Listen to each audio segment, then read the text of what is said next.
Sorry, guys. I'm going to take the blame for running late tonight. So if you give me just another second to get situated, then we'll get started. Sound good?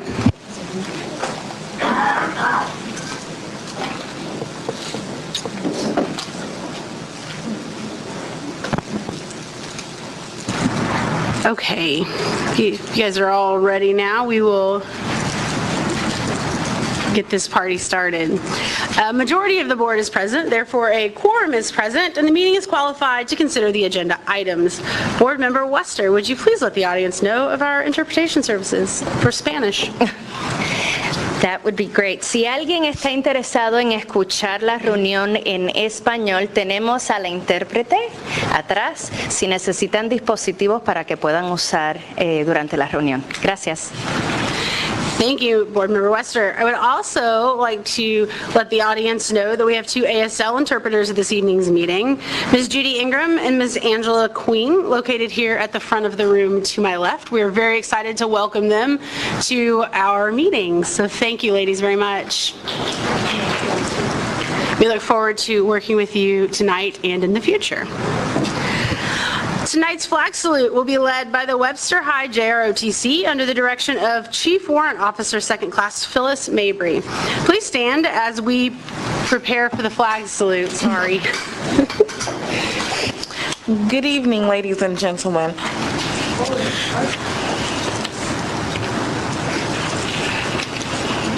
Please remain standing for the presentation of the colors and Pledge of Allegiance by the Daniel Webster High School JROTC Color Guard.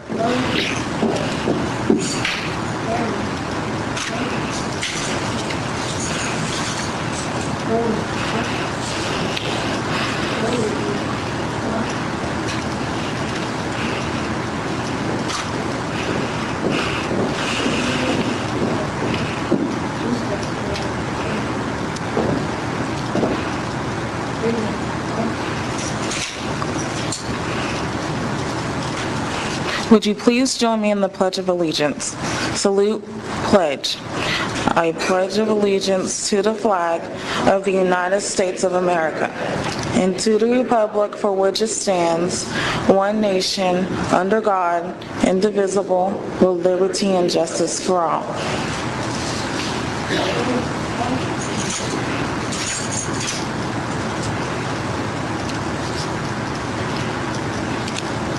Color, post.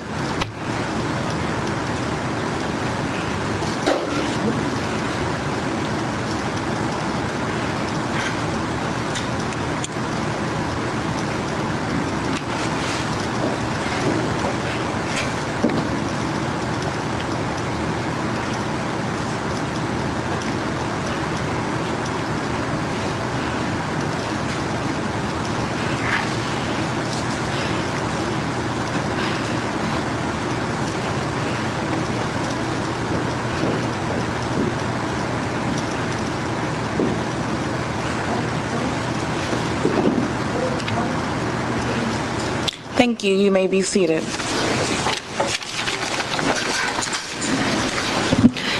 Lieutenant Caldwell, I apologize.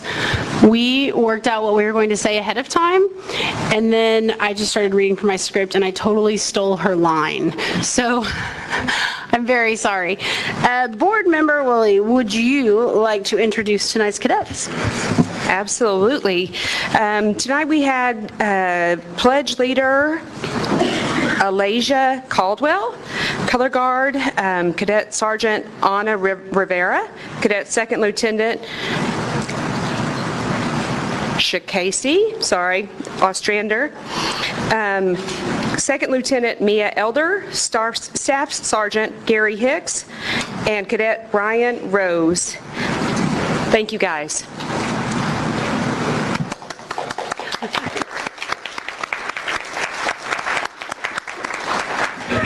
Excellent job, cadets. I also failed to mention that this evening our live board feed will also feature a picture-in-picture box with our ASL interpreters in the bottom of the screen as well, so that people at home can watch as well.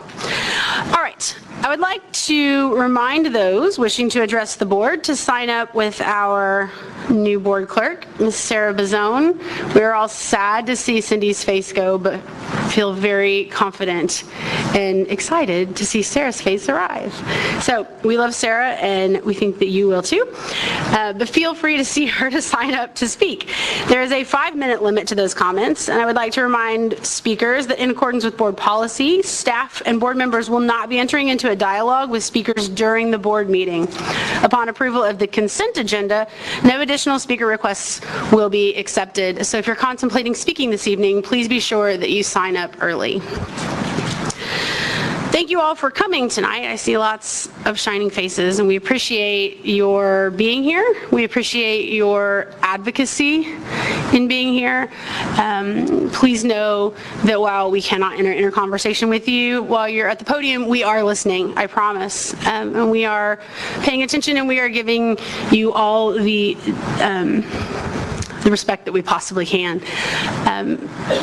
We have some tough decisions to make tonight and in the coming weeks, and this is definitely not easy for you as a community, as a school community, I know, and it's certainly not easy for those of us sitting up here. So thank you for being here, and thank you for what you do for our kids every day. So, I lost my place. Here we go. Okay, so with that being said, I would also like to remind you guys that it's super important that the board members and the audience be able to hear our speakers. So if you would please make sure that your cell phones are on silent, and if you have any conversations, please take them out into the hallway. All right. Before considering a motion to adopt the agenda, I would like to recommend that we change the lineup of tonight's agenda. I ask that the staff report be presented prior to the information items this evening. Dr. Gist, do you have any other changes that you would like to make to tonight's agenda? I do, Madam President. Board members, I'd like to withdraw item G15. I want to make sure that board members and board committee get some additional time on that, but we will bring it back to the board at a future meeting. And I also wanted to just chime in on recognizing some new faces. Sarah Bazone, who's our new board clerk, was recognized. Sarah's been with Tulsa Public Schools for 25 years, and she's a really fabulous asset to the district, and I know will do a great job serving the Board of Education. So wanted to congratulate her. I also want to introduce someone who to many people needs no introduction, Joe Jennings, who is our interim Chief Information and Analytics Officer. Joe has been a part of the Tulsa Public Schools family since he was a Memorial Charger and a graduate of Memorial, and his wife works at Mayo Elementary, and he's been working with the district for a very long time as well. I don't remember how many years, Joe. Okay, you're not going to tell us, but just trust me, it's a long time. So I'm really glad to have you in that role, and thank you for your leadership.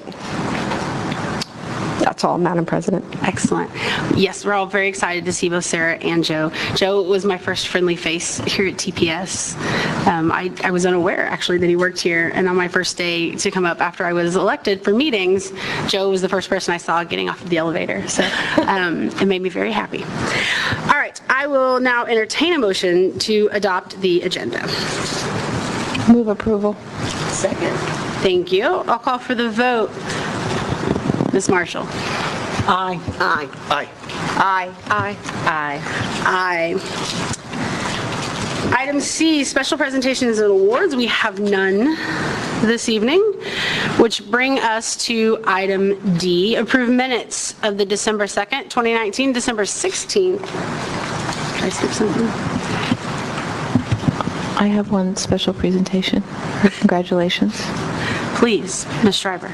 Just want to welcome the newlywed also to the table. Dr. Gist got married over the holidays, and so we're extending our congratulations and excitement around that.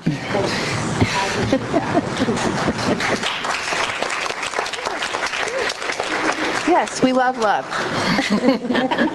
Yes, we do. Okay, the minutes. The December 2nd and December 16th regular meetings of the board. I will entertain a motion. So moved. Second. Call for the vote, Ms. Wester. Aye. Aye. Aye. Aye. Aye. Aye. Aye. Brings us to the consent agenda. Is there a motion to approve the consent agenda? Move approval of the consent agenda. Second. Thank you, Dr. Hosmer. Are there any questions on the consent agenda? Seeing none, I will call for the vote. Mr. Marshall? Aye. Aye. Aye. Aye. Aye. Aye. Aye. The action agenda, item F, we have 4 items on our action agenda this evening. Ms. Bazone, do we have any speakers to our action items? Okay, excellent. All right. Item F1 is to pay the College Board for advanced placement exams administered to students at Booker T. Washington High School during the 2019-2020 school year, not to exceed $70,000. The rationale is that students at Booker T. experience quality learning in the classroom by participating in AP courses and validating the experience by taking AP exams. Booker T. has administered the AP exams for the past 50 years. Approximately 1,500 exams were given, which were prepaid by students at a cost of $94 per exam. The item is being submitted for consideration on the action agenda to expedite the payment to the vendor. I will entertain a motion to approve item F1. So move approval. Second. Excellent. Is there any discussion? I have a question. Dr. Hosmer? Yeah, I have a question, and it's probably a consequence of being fairly new to the board. And so what happens when students and parents aren't able to pay the $94? That is an excellent question, Dr. Hosmer. I'll take that, Dr. Hosmer. We actually are able to get a fee waiver for economically disadvantaged students. So that fee waiver is $32, so it reduces the cost by $32. And then there are various ways that we work to help students so that we can ensure that all students who want to take the exam take the exam. Okay, I assumed that was the case, but clarification. Thank you. Fantastic. Are there any other questions? Seeing none, I will call for the vote. Ms. Marshall? Aye. Aye. Aye. Aye. Aye. Aye. Aye. Item F2 is to approve a resolution fixing the combined purpose general obligation bonds, Series 2020A, to mature each year, fixing the time and place the bonds are to be sold, approving the preliminary official statement and authorizing distribution of the same, authorizing the clerk to give the notice of sale as required by law, and approving other matters related to the issuance of the district's combined purpose general obligation bond, Series 2020A. Rationale is that the sale of the bond as part of the 2015 voter referendum will allow the district projects to proceed that have been outlined in the district's bond book. The resolution authorizes the issuance of $12,965,000 in building bonds, Proposition 1, $700,000 in library improvement bonds, Proposition 2, and $9,335,000 in classroom material bonds, Proposition 4. I will now entertain a motion to approve item F2. Move approval. Second. Thank you. Is there any discussion? Seeing none, I'll call for the vote. Member Wester? Aye. Aye. Aye. Aye. Aye. Aye. Aye. That brings us to item F3, approve an agreement for registrar and paying agent services with BOKF NA on the district's combined purpose general obligation bonds, Series 2020A. Rationale, a registrar and paying agent is necessary to properly administrate the sale and receipt of bond funds. BOKF NA has served as the district's registrar and paying agent for all past bond programs with excellent results. I will now entertain a motion to approve item F3. So moved. Second. Thank you very much. Is there any discussion? Board Member Schreiber. Regarding the BOK as the pay agent, how long have they served in that capacity? If anyone knows. It's more than 20 years. We've been working with BOK for over 20 years. In that specific capacity as the agent, I would need to get some clarification on that. I don't know if Chris Hudgens would know. No? So we would need to get some clarity on that. Okay. They have a specific dedicated school bond department, is that correct? Yes, that is correct. Yep. It's my understanding through Oklahoma School Board Association that they serve in that capacity for several districts across the state. Well, it's definitely the largest financial institution in the state, I believe, the largest bank.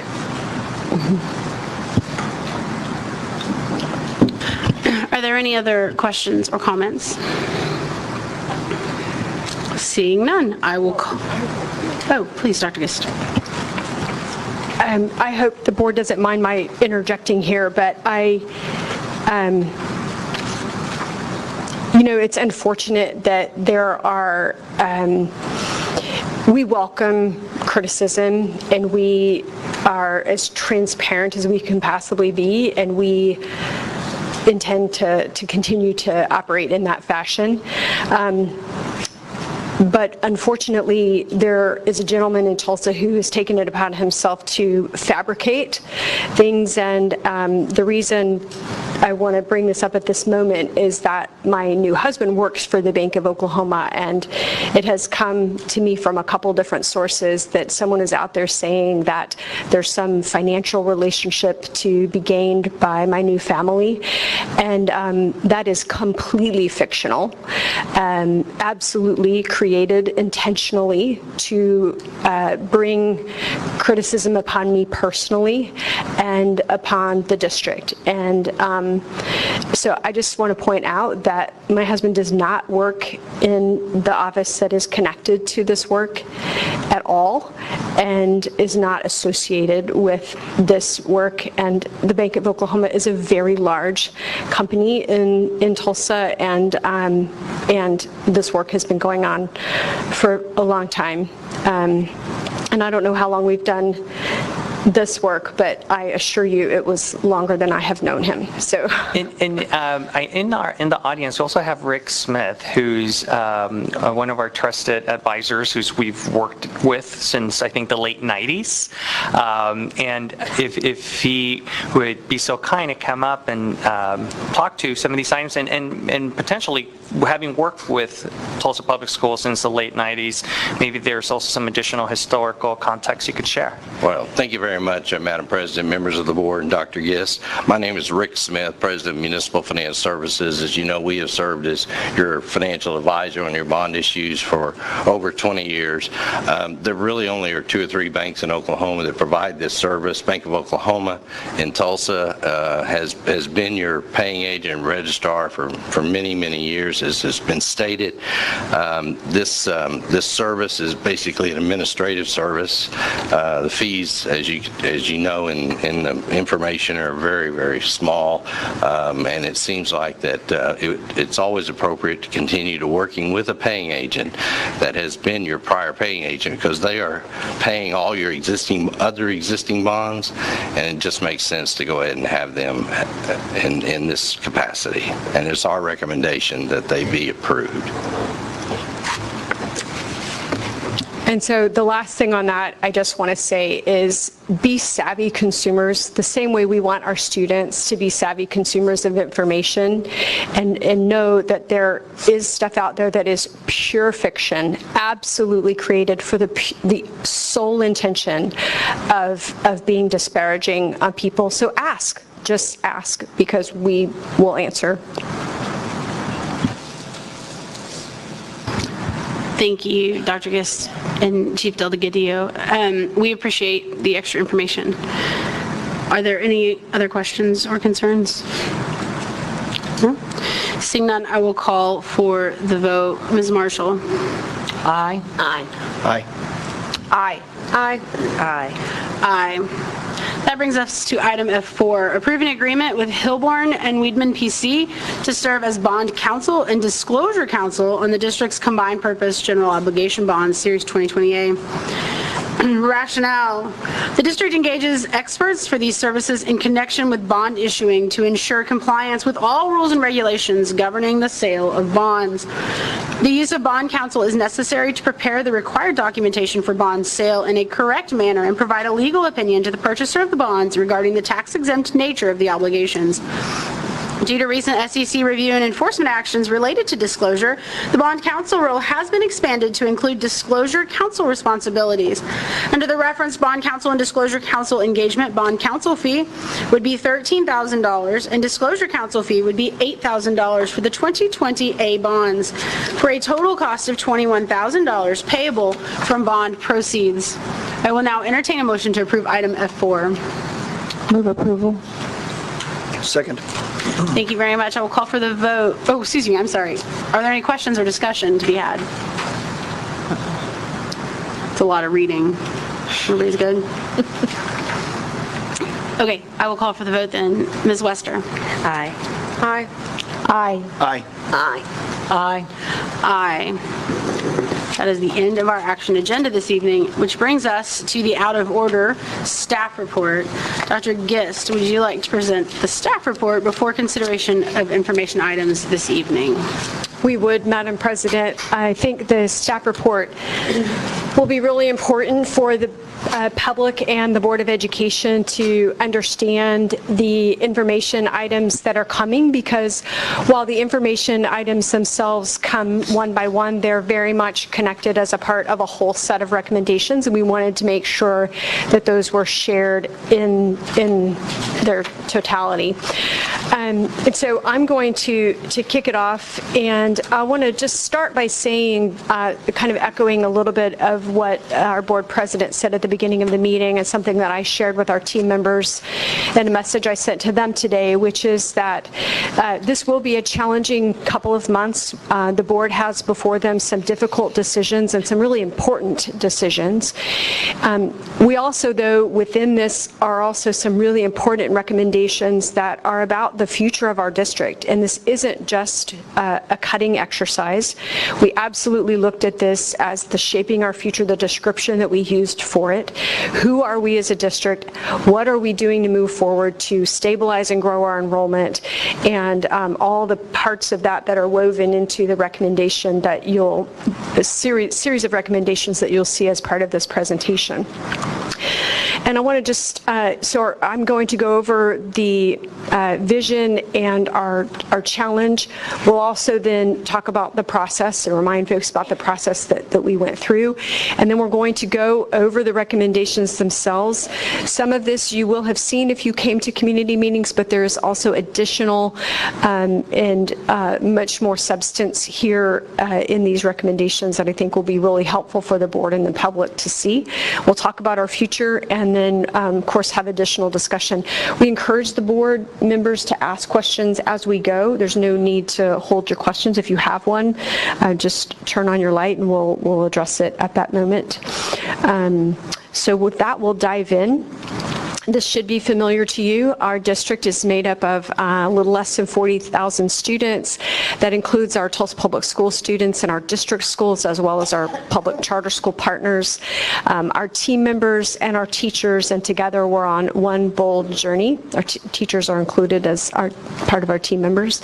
Our district is extremely diverse, and we see that as an asset. It's an asset to our district, and we've seen shifts in our demographics over the years and decades, and in particular we've seen the diversity in our district increase, and we've seen the percentages of students who are English language learners increase as well. In fact, our students come from 65 countries and speak nearly 80 languages and dialects, and you can see over to the side how the enrollment totals are made up, that our district has 83% of our students qualify for free and reduced lunch, and so forth. 22% are multilingual learners. And so this is who we are, and we believe that our diversity is an asset. It does mean that we have additional needs and needs that we need to serve, and that's one of the things we'll talk about a little bit later on.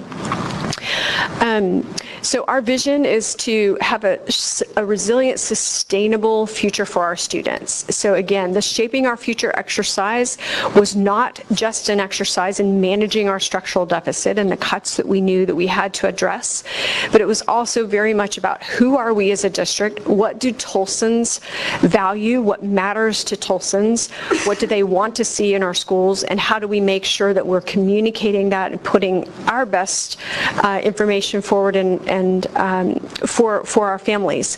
And so this is kind of how those broke out into different categories from a whole child perspective. We know that, and we heard from our community, that we need to make sure that we're supporting our students' social and emotional learning and supporting behavior in school, students' ability to be those contributors in the school and classroom communities. We also heard very strongly from Tulsans, especially from students themselves, that the arts and athletics are very important to them, and so you'll see information about that. We're building strong instructional practice, aligning to state standards. While they are new since I've been to Oklahoma, we absolutely have been working on that since the new standards were adopted, and making sure that we have materials that are aligned to standards, and also working to address culturally sustaining materials for our students, meaning making sure that our students in our schools see figures in literature and history and so forth who reflect who they are as well. And then retaining and supporting our experienced teachers. We have to hold on to teachers. We know that Oklahoma has a massive teacher shortage, but we need to hold on to our teachers, and we've had to focus on retaining novice teachers because that's where we lose the most of our teachers in those early years. But our experienced teacher, the whole goal of that was for novice teachers to become experienced teachers, but we also want to make sure that our existing experienced teachers know how much they're valued in our district. We also want to make sure that our schools are strong, and that includes our neighborhood schools. And so some of our specialized programs that we have in the district, we want to make sure that they're not just available in schools of choice, but are also available in neighborhood schools. So this includes dual language and others, and you'll hear more about all of this in a little bit. Equitable access to school programming, and then of course where we are a national leader is in college and careers and post-secondary work that we've been doing. So what our mission is to inspire and prepare every student to love learning, achieve ambitious goals, and make positive contributions to our world. Our beliefs are that our students can. We believe in our students. We know that our teachers are at the heart of what makes it all happen, that our principals are key to supporting teachers and students, that our district team members are all in, meaning the only reason we exist in our roles is in service of our schools and the folks who work in them, and that our community is essential, that we are a public school system and we belong to the public and we belong to Tulsans. Our core values shape all of our decisions, and they are how we show up every day and how we make decisions. Equity is our top core value, and we've always had that one first, and it was something that the board and I felt very strongly about, and our team and the community when we put Destination Excellence in place. So it was a roundly supported in 2015-16 when we put our Destination Excellence in place. So one of the things that often happens, though, is that people will say, well, what do we mean by that? What do we mean when we talk about leading for equity? And there's so many things that I won't talk about now. We should probably do a staff report at some point updating folks about our equity work. But I want to just touch on a few things and what does it actually mean specifically. It's not just a word. What does it mean? So it means that we have a responsibility to create the conditions to bring to life our belief that our kids can. And that when we make decisions, every decision that we make either it contributes to gaps in performance, maintains the status quo, or widens gaps. We know that our decisions have ripple effects on our students, and that we have to be aware of what those ripple effects are. So leading for equity means making sure that we recognize that some of our students need additional supports and services to be able to have the opportunity to succeed at their greatest capabilities.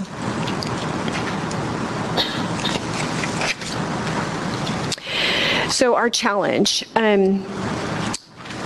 Everyone in this room, and I'm confident everyone in Tulsa and the state as a whole is aware that our state does not fund education adequately and has made significant cuts to education. But one of the things that often comes up is why Tulsa? Why is Tulsa having this conversation? And it's because of this combination of situations that are right here.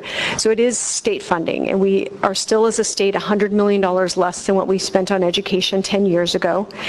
It is also those changing community needs that we talked about earlier.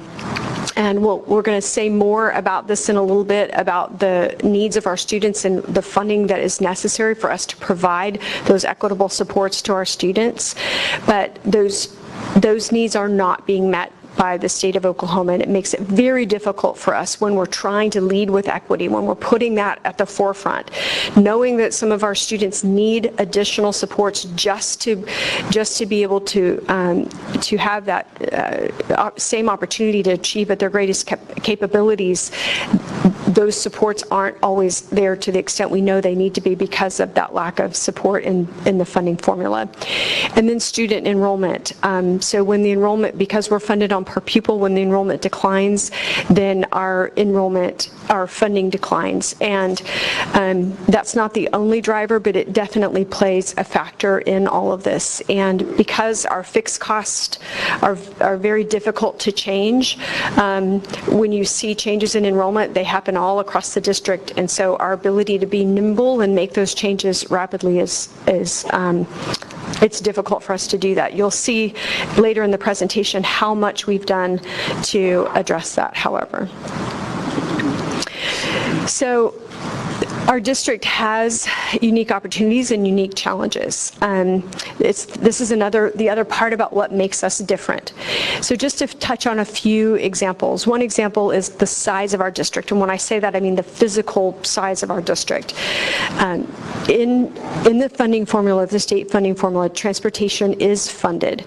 The funding formula for transportation is very, very outdated. We receive about $600,000 a year from the state of Oklahoma for transportation, and you can see on the chart that we spend $10 million a year on transportation. Our buses travel 13,000 miles every single day, and you can see that we cover 173 square miles. This makes us different from many districts, not all districts. And so the superintendent in Broken Arrow, I've had this conversation with her many times. They also have a large square mile district, and it plays a role in their budget. But for most people, this is not the factor that it is, and even for Broken Arrow, it's not even close to the significance that it is for us. Again, our student needs. So I touched on this a little bit already. Because our student need is so significant, and because we are not supported through updated weights and modernized weights, we aren't able to meet the needs of our students with the funding that we have. And then our design. Our district was built and grew at a time where school was very different. When I was in Tulsa Public Schools in the 70s, not only was the district much larger, but it also was a district that was structured very differently. Every little neighborhood had a little neighborhood school, and everyone walked or rode their bikes to that school. And the size of the schools were built at a time where it was very common to have, 200 or 300 students in a school. And so we have about 50 neighborhood elementary schools. And when you have schools, we've talked about this at board meetings in the past, when you have smaller schools versus the larger schools that we see in the suburbs with several hundreds of students or even more than 1,000 students, our ability to serve students in those schools changes very significantly because of the school size. So going back to student need for just a minute, there are many factors that we have to take into consideration. And so when we say that our students have significant need, and we talk about students, their families, financial situation or other needs that they may have. Sometimes we need to be more specific than that. So this slide just gives us some additional information about all the factors that go into that. So we have a significant mobility challenge in our city. Tulsa has the 11th highest eviction rate in the country, and this significantly plays into our student needs.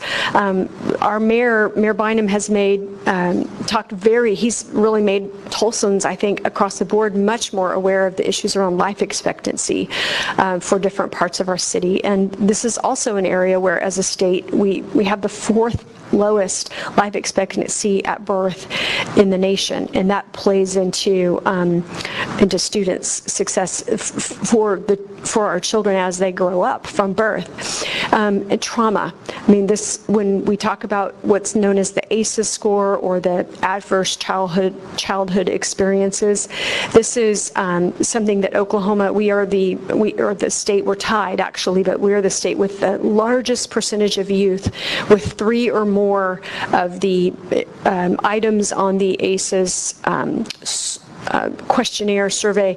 And if you have never read that, I just strongly encourage you to take a look at those factors on that ACEs score. In fact, I should put that out on social media, because it definitely gives you a picture of the challenges that our students are facing in their lives and families are facing.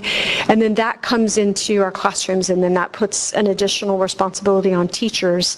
And again, that's why those additional supports and services are so necessary. The item that is most closely correlated with student success is the academic, the educational level of the community.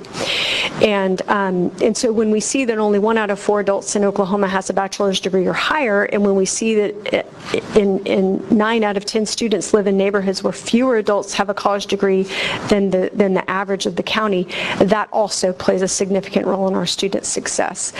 And then food security, I think, and food insecurity and food deserts are something that, again, I think our mayor and others in the city have elevated and made sure that we're aware of. And while I know that there's work happening on that, we know that 4 out of 10 students live more than a mile away from a grocery store that has fresh produce. So again, just wanted to touch on these factors and what all this means for our students. And so this chart is illustrating an issue that we have talked about before, but I want to make sure that we're clear about the message to take from this chart. So what this chart is saying is that nearly all the schools that received an F grade serve populations where at least 90% of the students come from economically disadvantaged families. And what that means is it's about $30,000 for a family of 4. That gives you a sense of what does it mean to be economically disadvantaged. Now, this is a really important point. This does not mean in any way, shape, or form that our students whose families live in poverty or for schools that have significant numbers of students who live in poverty, does not mean that those students are not capable of achieving at high levels. That is not the message. But because our state is not funding the extra, by their own admission, funding the extra supports that our students need, and again, we have a chart, we're going to go over those numbers. All right now, our state accountability system is doing is saying, we're not getting it done as a state, because this is not just Tulsa Public Schools, this is statewide, that we are demonstrating that we're failing to provide the equitable resources that students need to be able to thrive and be successful. So when we fail to do that as a society, when we fail to serve our most vulnerable children, we're hurting them individually, of course, but we're also hurting ourselves as a community and as an entire state. So I'm going to, so here is that chart. Am I passing it to you? Okay. I don't get to do this one? You're doing this. Oh, okay. Good, because I want to do this one. Okay, so You all have heard me talk a lot about Senate Bill 362. And Senate Bill 362 was sponsored by Senator Stanislawski, and he chaired also the task force that reviewed our state funding formula. And so our team did the analysis of what that bill, if that bill had passed, and it did pass the Senate, it did not go farther, but we are confident that it will be considered during this next legislative session. We did the analysis of what that would mean for Tulsa Public Schools. And basically what happened was the task force, the statewide task force, took a look at the funding formula. And they said, overall, we have a good funding formula in the sense that it does distribute funding equitably across the state. We don't put enough money into it, so that's number one. But the second thing that the task force discovered is that the weights had not been updated for about more than 30 years. And so that was what this bill was addressing, that the weights that say, how do we support students who have extra needs? And the bill came out of the recommendations that came from the statewide task force. And so this is just showing that increased change in those weights based on our student population would mean, if that had passed last year, it would have meant for us more than $20 million additional for our district. Now, it doesn't mean that we wouldn't have needed to be all the efficiencies, that some of the things that we're going to be talking about tonight, and even some of the harder decisions that we're talking about tonight, doesn't mean that we wouldn't have done some of those. But it does mean that that's money that then gives us that opportunity to provide in a more equitable way the kinds of supports and services that we know that students who have different needs need in order to achieve at the levels that we know they're capable of achieving at if they have those right supports. So now it's just a coincidence, by the way, that it's $20 million. I know that seems odd, but it just happened. In fact, the first time we ran the analysis, it was about 18, and then we ran it with some updated numbers of our, and it's, as you can see, they're a little more than $20 million. So again, if that bill passes, it does mean additional funding for Tulsa. What that would mean, though, is that then those are things that we would need to do and distribute those in an equitable way to serve students that bill would be intended to serve. So I'm going to turn it over to our Deputy Superintendent, who's going to go over the process that we use for shaping our future. Thank you, Dr. Gist. Thank you, Dr. Gist. I'm going to move through this fairly quickly because we've talked through this a number of times, but I do want to remind the board and share with the community the steps that we took as we were leading for equity to authentically engage with our community. Community meaning our educators, our school leaders, our community leaders, our civic leaders, our business leaders, our parent leaders, Tulsans from all walks of life, as we are shaping our future to build a resilient and sustainable future for our students. So in September, we began the process. We stay grounded in two of the things that matter most: our children and our community. So again, just stressing, that's why we exist. Dr. Gist said earlier that members of the district office team exist solely to support our schools and our families. So in September, we began to engage our community. We had 24 meetings where we engaged 1,500 Tulsans. Those were held across our high schools. We also had a number of meetings in the Education Service Center at Wilson with other stakeholder groups. We also created a budget advisory group where we convened 38 community members, including members of the business community, the civic community, parent leaders, teacher leaders, faith leaders, and we had several convenings of the budget advisory group. The budget advisory group was taking information from the broader community stakeholder process in phase 1, and then some of the information in phase 2. In phase 2, we convened or invited over 300 civic, community, teacher, school leaders to come together, parent leaders to come together for more intensive work sessions students. We had two sets we divided folks into two groups, and there were two sessions for each group. In the first session, we talked about school finance. We talked about myths around school budgeting. We also talked about how the staffing plan actually works and what that means for class sizes, and a variety of other pieces of information that we wanted to make sure people had a robust understanding of. In session 2, we then began to move into giving folks the opportunity to workshop around what they would do. So taking information from the community workshops or the community meetings that happened, those 24 community meetings, also taking information from the community-wide budget survey that we launched that like over 5,000 Tulsans completed. So the participants in the workshops thought through all that information and then said, hey, here's what we would recommend that you guys consider doing. So you'll see when we look at the combination of the community meetings that we had, those initial community meetings, those 24, coupled with the budget survey, we had some clear ideas about what Tulsans were least willing to reduce. So that was teacher compensation, class sizes, particularly large increases, like increasing class sizes by 3, 4, 5, 6 students, and social, emotional, and learning supports. Tulsans were most willing to reduce student transportation and bell times, teacher leadership opportunities, and building utilization. Specifically around building utilization, in the survey we were very clear that that meant school closures, so closing schools if there were other schools that were able to accommodate students when we think about school sizes. That information again went to those community workshops where individuals worked, and the consistent set of recommendations, while people were very clear to say that they weren't happy about having to make those recommendations, named reductions to district office, closure of 3 to 4 elementary schools, changes to the staffing plan. I think key takeaway here is folks at the community workshops understood that the staffing plan changes there would increase class size, and they understood that that needed to happen.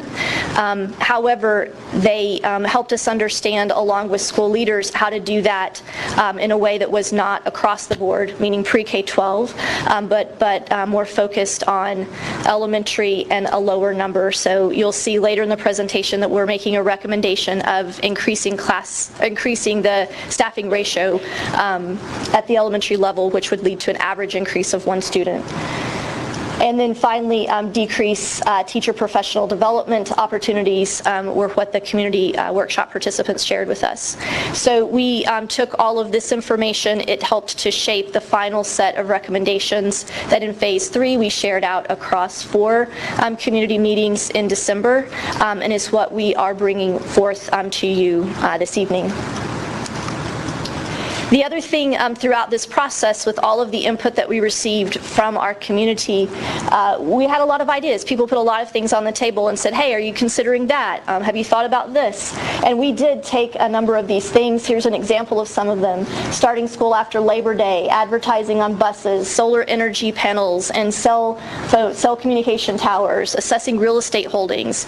These are all things that we've been actively pursuing. In some cases, we looked into things like starting school after Labor Day and advertising on buses. We've decided we're not going to move forward with that at this point in time, given what it will take to implement some of those changes or what we are able to do to date. But we will continue to revisit those in the future. These other areas we're still exploring to understand what that would look like.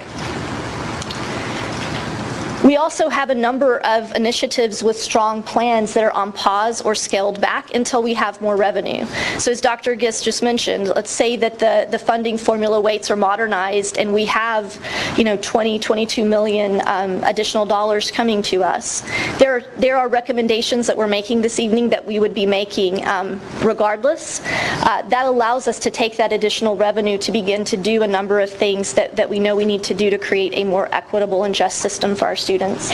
So some of those things that we have strong plans for but are on pause are adding professional development days for teachers. We know that our teachers need and deserve more professional learning time, so we understand what it would take to do that, and we'll be looking as revenue increases to add contractual days for our teachers to support them in their professional learning and growth. Increasing teacher salaries, we absolutely want to do that, inclusive of making investments in teacher retirement. So we'd be looking at doing that with increased revenue. Expanding our assessments and the training and coaching related to those. So we talked to the board on December 16th, I believe it was, when we gave our performance report. We talked a lot about the comprehensive assessment system and the different types of information that teachers need and use to make instructional decisions, particularly those kinds of decisions that happen on a more regular basis. We know we need to do more there, and we'll be looking to invest. Expanding teacher, leader, coach roles to support teacher coaches at school sites. Expanding opportunities to develop future school leaders. We need to have like a bench of people who are ready to be assistant principals and principals, and so we know that we want to expand work there. And then of course summer programming and out of school time programs. We want to expand what we do in the summer to be inclusive of all day programming as well as more sites.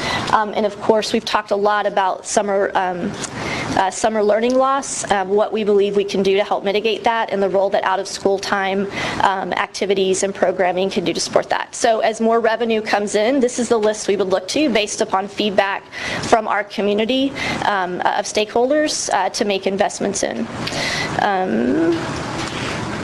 And with that, I'm going to hand off to my colleague, our Chief Financial Officer, Norberto Delgadillo, who's going to walk us through, okay, we came out of this process, we gathered all this feedback, we have these recommendations, so what are the details of the recommendations?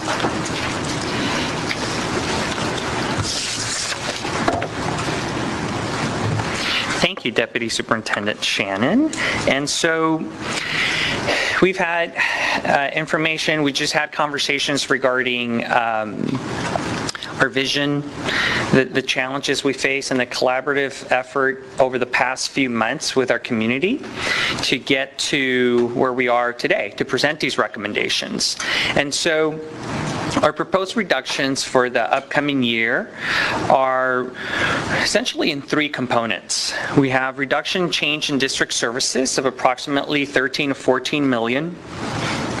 Of that 13 to 14, it's approximately 6 million in personnel, about another 7 million in non-personnel items. School closure and consolidations, approximately 2 to 3 million. And then changes to the elementary staffing plan. We talked about this at our last round of community meetings. And so with the anticipation of having the average class size increase by 1 at the elementary school level. And I think it's also important to note that the board will present specific personnel-related items at the board meetings in February. So as we went through this process, we required very difficult choices and conversations. It seems like it was so long ago, but back in September we had our community meetings. We were at tables with charts, going through, having some contentious conversations and listening to folks, and then the eventual evolution of that with what Paula was talking about with our community groups, and really getting to the point that we all felt was the right thing to do was to propose reductions furthest away from the classroom. And so what this pie chart shows is that 75% of the recommended reductions are at the district service center, which includes some of the services, about 15.5% from the elementary staff, staffing plan, and then 9.5% from the school closures and consolidations.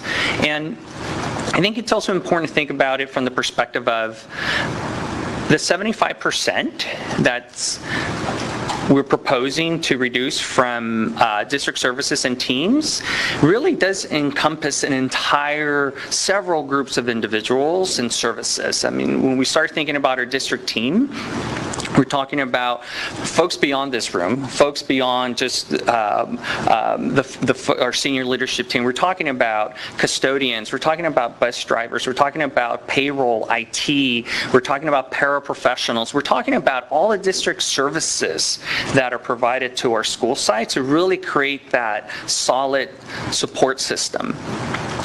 And at the end of the day, when we look at our overall budget, about 80% of our revenue, 80% of our expenditures from our general fund are in people. 80% of that 80% is at school sites. So when we start making reductions furthest away from the classroom, I think one way of thinking about it is we're making the largest cuts from the smallest bucket. And that was just, I think, the right thing to do, the information we had from the community, and then just not just the work from the past few months, but the ongoing work over the past few years, from the intentionality to using the fund balance, to continue to assess the work that needs to be done, seeing the evolution of some of the efficiencies, whether it's our bond dollars, seeing what are the bond dollars that are being left on the table to allow us to shift funding sources. So this was all of the work that's gone into presenting this proposal. And Chief Delegate Dio, I just want to interject there and say that I think that's a hugely important point. And what I want to make sure the board, and I'm confident the board knows this, but the public, is that we've never stopped the process of continuing to find efficiencies and continuing to figure out ways that we can do things, do more with less and do things differently. And that work has continued. It's an ongoing process, and we're not going to stop. It's our obligation to make sure that we're doing things as efficiently as possible. I also want to make sure and point out, though, the kinds of folks that you described as the district office, that it's really important to understand that in some of our recommendations, there are aspects of our recommendations that aren't going to, that will have no negative effect whatsoever. Those are the very best possible recommendations. Those are the ones we all want and we all celebrate, because it means that we've found an efficiency, we found a way to do something better or faster or differently, and we can distribute that money differently. Now, what we ought to be doing is being able to distribute that money into classrooms and not just finding ways to cut additional funding from the budget. But we're going to keep doing that no matter what happens next. That is our obligation, our responsibility, to be as lean and as efficient and effective as we possibly can be. I do want to say, though, that in the recommendations, and you can go ahead and go to that next slide, and then I'm going to turn it back to you, but that when we're looking at the district office reductions, there are aspects to these reductions that do mean a difference in service to our schools. And those recommendations we should not be making. So these are not painless recommendations. Some of them are, and we'll call them out when they are. And again, those are the ones we all want. But in other cases, it means services happening differently. And Joe, we appreciate the work that y'all did today, but our wireless was down a couple times today, and you guys were working real hard to get that back up again. But I'll tell you, when things like that happen, that's when people realize why we need teams like the team on our IT office, or when somebody's computer is not working and we have an 800-to-1 ratio of people who work on computers to the devices themselves. So those are the things that we have to pay attention to. And I say all that just to say, in summary, we will continue to find efficiencies, but also we do not have excess resources serving our schools from the district level. We actually ought to be doing more in a number of different services and responsibilities within the district office, but we don't have that opportunity right now, so instead we're just going to make some recommendations that we would be making anyway, and others that we're unfortunately having to make because of the circumstances and because of our commitment to making those changes as far away from children and teachers as possible. Yeah, and I think it's so important to emphasize the continuous improvement aspect of it, and I think that is something that we need to continue to do and continue to identify efficiencies, and some of those efficiencies won't happen overnight. It'll be part of the process to continue to work to it and set up the plans in place that we can then go ahead and achieve over the next 6 months, over the next 2 years, and continue to work that. So it will work through that. And I think it's also important when we think about the components of the recommendation. We are making recommendations furthest away from the classroom, but there's still recommendations that will impact the classroom. And I think that is also important to note and acknowledge that those are also very difficult decisions. And when we start thinking about these decisions, right, they're all interrelated. It's part of the ecosystem of schools that we are, and how are we making changes and investments to produce strong, robust schools, robust strong feeder patterns that really are going to help our communities thrive. So this is all put together to help support that ecosystem that is Tulsa Public Schools. And when we think about the total district reductions, of that 13 to 14 million, about a little under half is in personnel, and about 54% is in non-personnel reductions. We mentioned earlier that come in February, we're going to be sharing more detail regarding the personnel reductions. But of the non-personnel reductions, these are essentially the broad categories that those savings are being identified in. When we talk about adjusting bell schedules, so we're looking at changes in services, increased efficiencies. We're looking at our ability to shift funds. We talked about being able to leverage our bond dollars more. Increase in revenue. We will be increasing the rent that we charge to our charter and partner. We'll be recommending that the rent be increased with our charter partners. And in addition to reducing other applications, so we talk about WebEx, Jabber, a variety of other sort of tools that as the teams have assessed, including Teacher Channel. That was one that came up. I look at Joe because he's heard it too. So start thinking about those efficiencies. How is that non-personnel impact broken down? So these are the areas that we've identified over the course of not just the past few months, but assessing feedback over the past year to really come up with a robust plan to then be able to move away from certain functions and features, which includes also changing services at the warehouse levels. How are schools going to order supplies and a variety of different things. So it's like putting all those pieces in motion that allow us to provide this recommendation. And so another aspect of our recommendation is a staffing plan. So you've heard us talk about trying to keep reductions furthest away from the classroom. And this is one that directly impacts the classroom. When we had our initial engagements, we were having discussions around increasing class sizes of 3 to 6 across our school system.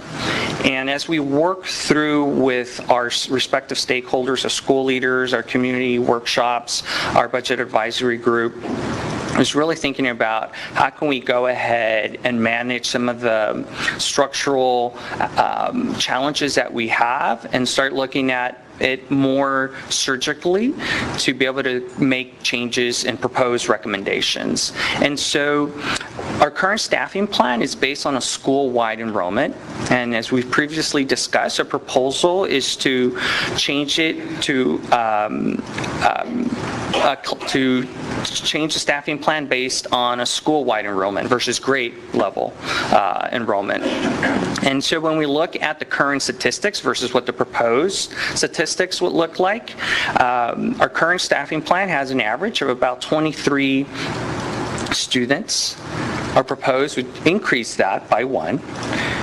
And then these are based on our general ed allocations. So these are based on the allocations that are provided to schools, to our school leaders.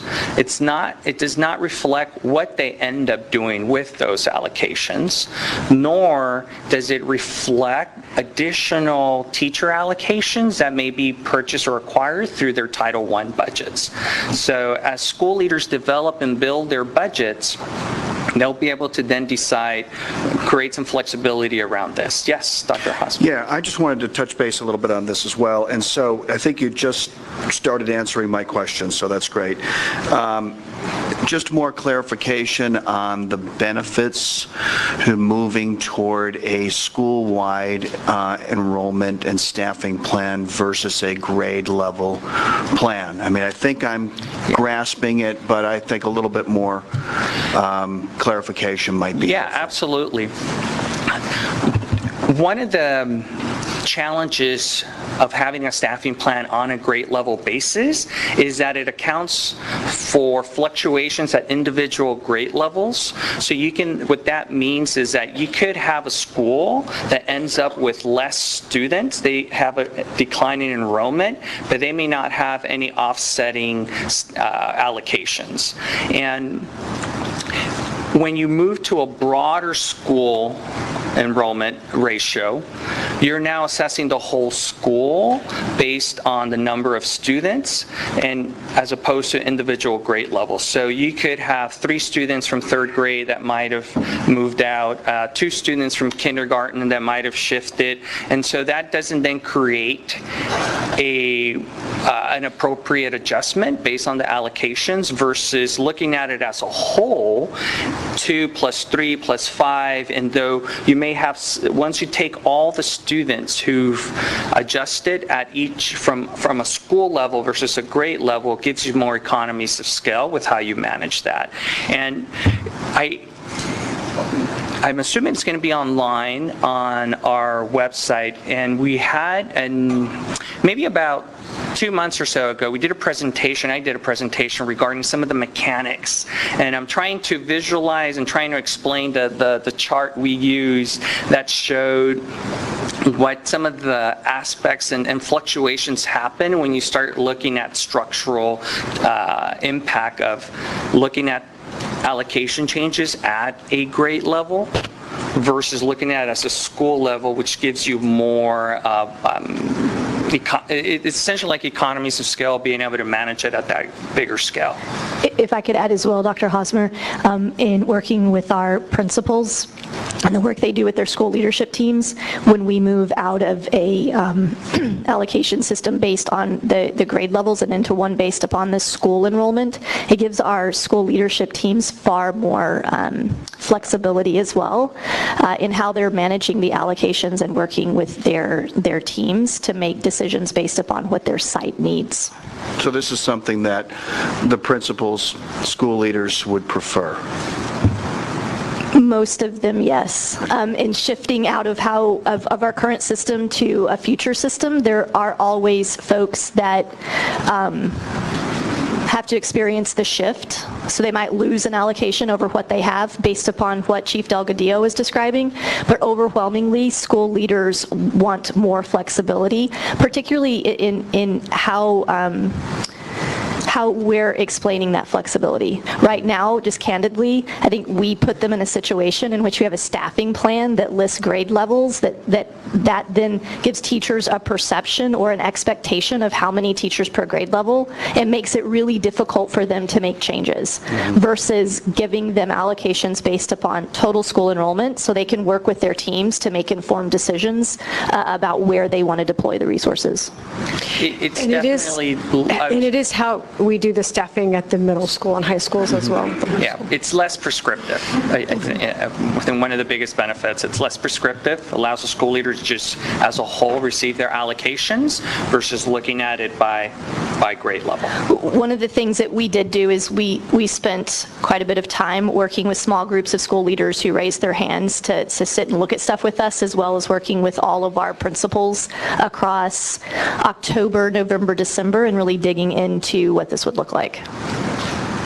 And some of the existing flexibilities will still remain in place. So as a school leader, they may opt to take a teacher allocation and convert it to 3 teaching assistants, or take 2 teacher allocations and opt for an assistant principal. So some of those flexibilities will still remain in place. And one of the critical aspects of this is that not only does it allow for, yes, better, more effective use of the way resources are distributed to schools, but it also does provide school leaders with essentially a cleaner slate to go ahead and manage those resources.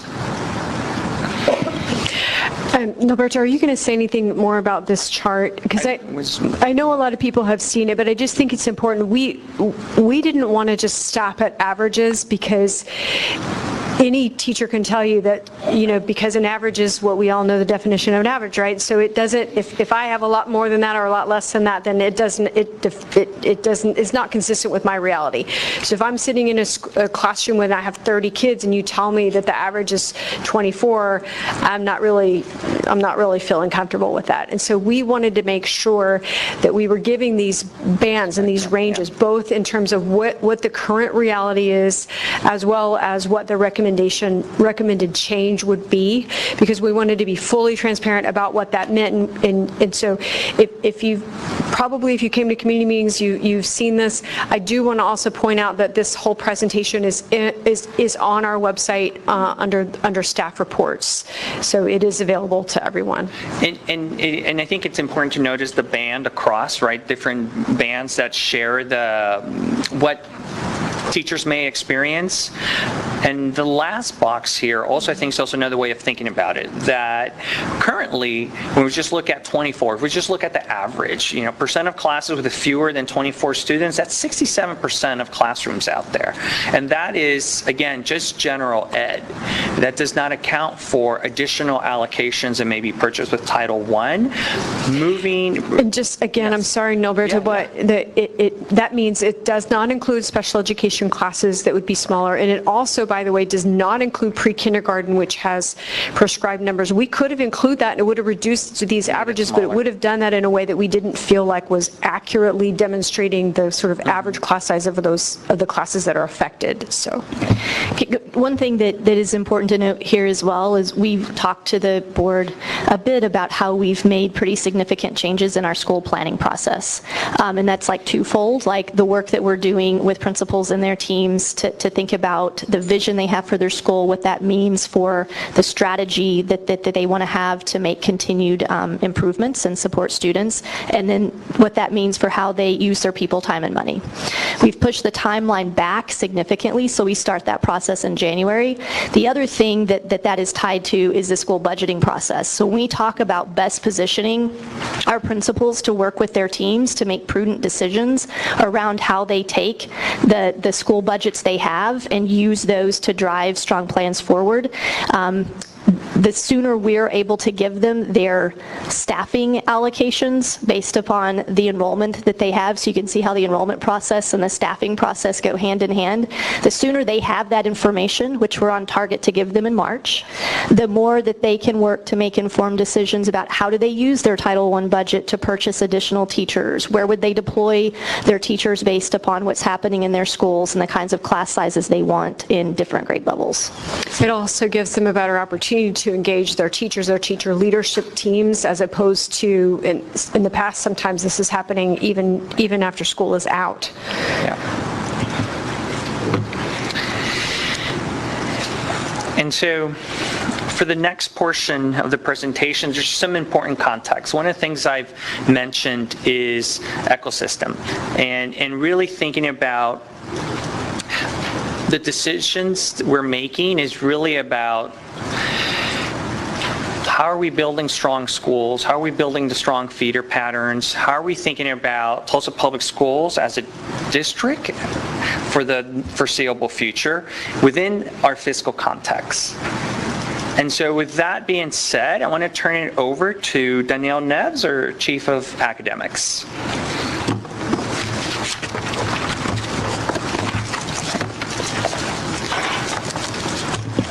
Good evening. As Dr. Gist spoke before about our vision and mission for our students and what we are seeking to have be true for every single student, this is really what drives our thinking, our reflection, even our engagement with our communities and our school leaders about the kinds of decisions that we'll make to continue to build stronger and stronger schools in every single neighborhood. And so The first principle that we consider, it's actually the central principle when we talk about all of the work in the area of shaping our future, as well as we think about decisions we want to make on behalf of supporting our schools and families, is we want to make sure that all of our students have access to exceptional learning experiences. This means rigorous, high-quality, grade-level content in the core content areas. This means fine arts, wellness, and athletics opportunities, and that those are robust and that students don't have to choose between art and music, right? We want to build a system where students are able to have access to all three of those areas in every single school. We want to make sure that our students have the opportunity to attend school in a high-quality facility. How do we make sure that not only that the buildings are safe and that they're secure and that they're well lit, but that we also have the furniture and the materials and the lab spaces and the different kinds of learning spaces that support the goals that we have for our students as they are learners, contributors, and designers. Finally, we know that currently our students are having all sorts of transitions across their pre-K-12 experience with us. We're up to 14 grade configurations, and our grade configurations, sometimes even within a neighborhood, within a feeder pattern area, don't always speak directly to each other. This is hard for families to navigate. This is hard for students to navigate. It also means that we have a system right now where, as we look at some of our data about our middle grades, we know that there are families who make choices at the middle grades because the system is hard to navigate. We know that our students deserve to have fewer transitions, that research shows that fewer transitions leads to stronger experiences for students. And we want to support them in that because we want to do everything that we can do to utilize the information we have about what is most successful with students to really help them build a trajectory from pre-K to 12 that supports them in each year. We also want to make sure that in addition to those powerful learning experiences that all students would have in every single school, that we also have a variety of specialized programs that are offered in our neighborhood schools. So we want to make sure that our specialized programs are available to students in neighborhood schools as well as in some of our schools of choice. So how do we continue to build and support STEM programs, arts integration programs, Montessori programs, programs like Tulsa Beyond, dual language and immersion programs, where students in their neighborhood schools, in their feeder patterns, can not only engage in those learning experiences, but actually follow those learning experiences across the pre-K-12 space. And so the second consideration is, how do we make sure that these types of experiences are available for our students in their neighborhood schools and across feeder patterns? Our third consideration is for the adults in the system, our teachers and school leaders, as they are building and supporting those programs, those high-quality programs in academics and arts and in wellness, as they're supporting those specialized programs. How do we ensure that they have the training, the support, the teams, and the development that they need and that they deserve to be able to execute all of those programs with high quality? And so we want to think about how we ensure that teachers have teams of multiple teachers at a grade level or a content area who can plan together, who can learn together, who can share ideas and best practices together. We want to ensure that our school leaders are supported by teacher leadership teams who can support their direct colleagues in the grade levels and the content areas that they teach, but who also can support the school leader in helping to design how the school will continue to innovate in the future to better and more specifically support the students in the school. And finally, as we know, we need to make sure that our decisions are fiscally sustainable and that they are responsible investments in both programs and our facilities in order to support those programs that we discussed in the first two principles. And so with those guiding principles, with the feedback from our community, all of those move into some core work that we're engaged in already and some work that's coming out in these recommendations that are before you tonight.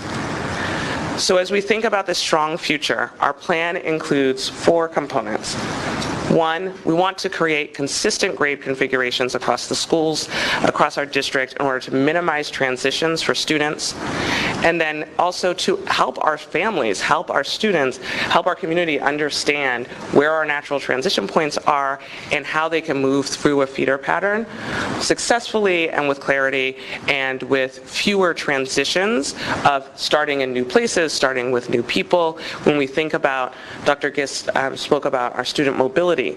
We already know that we have students who are moving across town very often within a school year or across different school years. We want to make sure that we're minimizing additional transitions so that they are really able to be stable in a school community that can wrap around them and provide them those supports. We also know that as we start to think about those grade configurations, we want to make sure that we have all of that robust programming, right? What do those elementary programs look like, those middle grade programs, those high school programs? And so as we think about how we ensure that students have access to robust programs, we also want to make sure that we're reducing our small schools that are fiscally unsustainable in order to provide the learning experiences that we talked about in those first two principles. We want to make sure that we can have teacher teams where those teachers can work together. We want to make sure that we can provide the kinds of resources at every grade level that students want. We want to make sure that students have access to art, music, and wellness in multiple grade levels. And so we need to think about some of our smaller schools, not because we don't value small schools, we do, but because when we think about what we're able to offer in a small school in terms of those enrichment activities, in terms of the leadership for teachers and the opportunity to collaborate. And we think about that fourth principle about what we're doing that is fiscally responsible.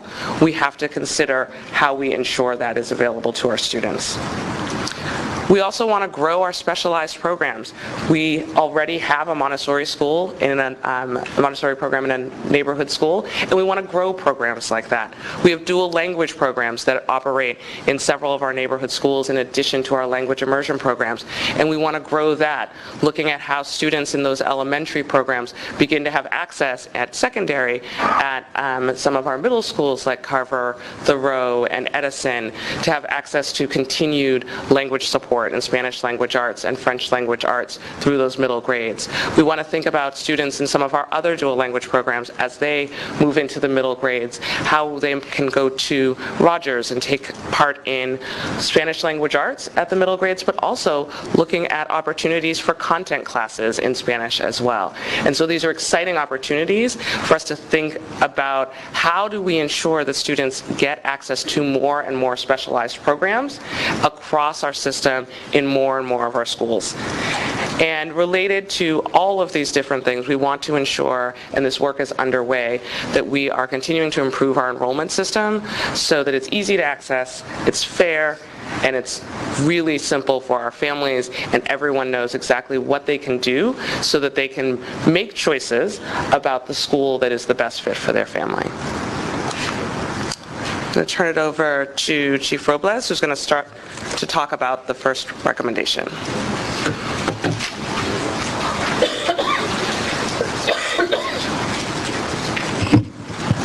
Thank you, Ms. Neves. Madam President, member of the board, Dr. Gist. What I'm going to share with you now are two sets of recommendations that are related to the work that Ms. Neves was referencing around shaping our future to build strong schools. One of them I'm going to start is with recommendations around our grade configurations for starting on the school year 2020-21.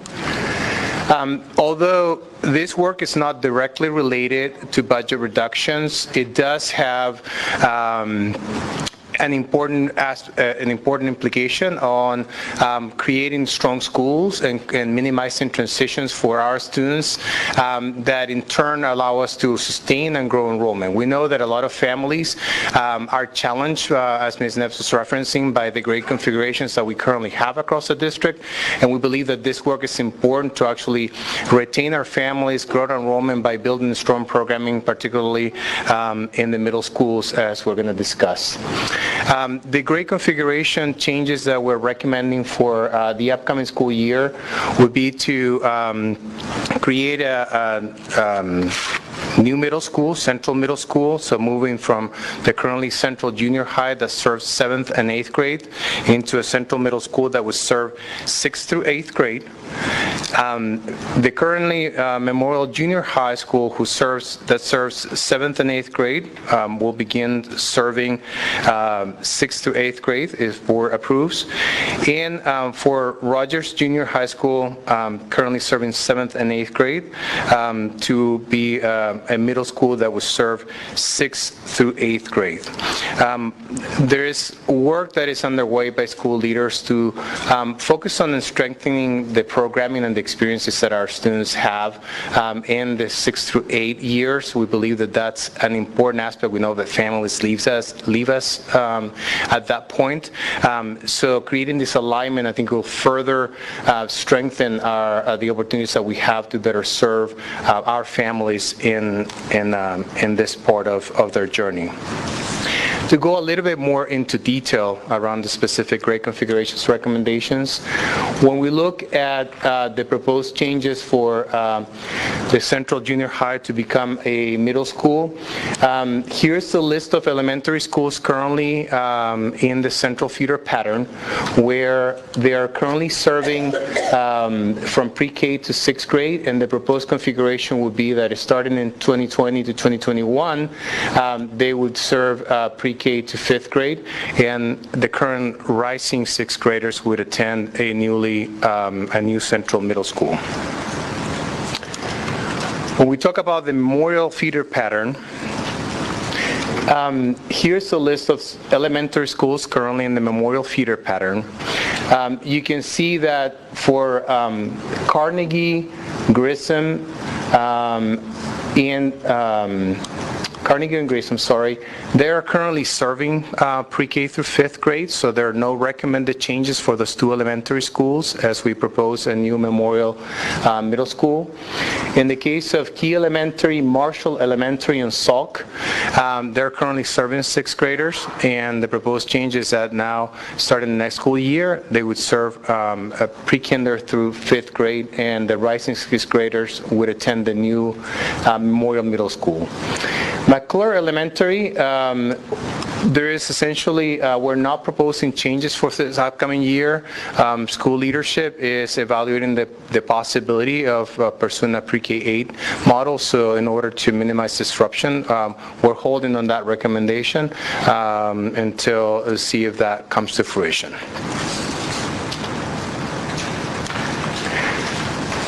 The last grade configuration recommendation that we have is to create a Rogers Middle School that would serve grades 6 through 8. Rogers doesn't have a feeder pattern, but there are two schools that historically have a preference in attending Rogers, 7th and 8th grade, and those are Sequoia Elementary and Kendall Whittier Elementary. So the proposed change essentially would create a Rogers Middle School serving 6 through 8. It will continue to be a lottery school, and we would continue to provide the preferences that the school Sequoia and Kendall Whittier currently have for 7th and 8th graders. In the case of Sequoia Elementary School, the rising 6th graders would either have the opportunity to apply for the newly created Rogers Middle School or attend their home school, which is Monroe Middle School. So next year, the proposed change is that Sequoia Elementary School, it is a pre-K-5 elementary school. In the case of Kendall Whittier, we're not proposing any changes, although historically we know that the large majority of students, the rising 7th graders, do attend Rogers, and we would expect a similar pattern, so we're going to evaluate at that time based on enrollment what is the course of action for the 6th graders next year.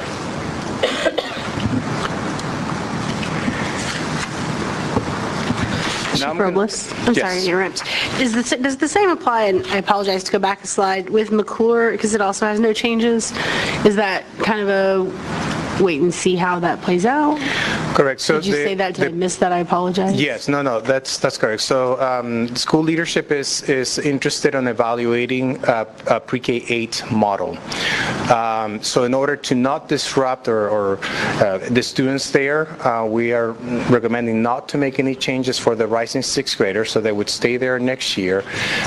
If that model comes to fruition and is something that school leadership and the community would like to pursue, then that way puts us in a path to actually continue to maintain the students grow into that new model. If not, then the transition then would begin. We would come to you for a proposed change to align it with the rest of the elementary schools in that feeder pattern.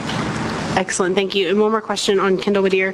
You said most of the kids opt to go to Rogers for sixth grade, correct? That is correct. Where do the rest of our Kendall Whittier students go for seventh grade? Is it Hale Junior? It's Hale Junior, and also they go to Thoreau in some cases, and other magnet schools. But Hale is their feeder pattern? That's their Yeah, feeder. Hale is their neighborhood school, and just as a reminder, so after this, then the following year, we would have two remaining junior highs that then the recommendation would be to transition that year, so that we would, in over 2-year period, we would have all middle schools. And so the reason that there's no change recommended is that because they're in the other feeder pattern. Correct. Thanks for that clarification. Any other questions? Yeah, just how many of the schools that are being proposed as either consolidating or closing would be affected by this sixth grade change? Like, how many have sixth graders now, and where would they go? Because that's not part of the chart, but it would obviously be a change that parents hadn't anticipated before. Correct. Actually, I'm going to specifically name those in the next section, but if I don't address your question, remind me to make sure that I do that. And I can answer any questions after the fact. So now I'm going to move to the second set of recommendations, which are related to school closures and consolidations. We know these recommendations are extremely hard, and they have a meaningful impact on our communities, our families, our school teams. But we also know that these are necessary changes that we need to make to further our work to build strong schools and are shaped by the guiding principles that Ms. Neves was describing to you earlier in the presentation. The set of recommendations, and this is information that we have also shared with each of the impacted communities over the last, or the 2 weeks prior to the holiday break. The recommended closures are Grimes Elementary, Jones Elementary, and Wright Elementary. And we're also recommending to consolidate Mark Twain Elementary School and the Women Tisdale Fine Arts Academy at the Tisdale building.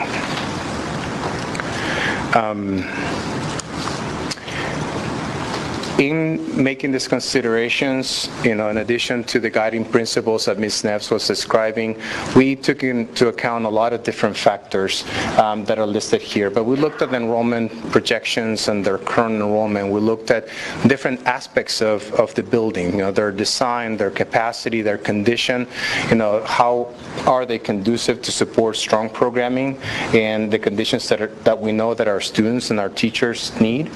And also looking at what is the access to other schools that we have in the nearby area? What is the capacity of those schools? What is the condition of those buildings that could be receiving schools for this recommended consolidations and closures? So we took into account all these factors for every single recommendation that we made.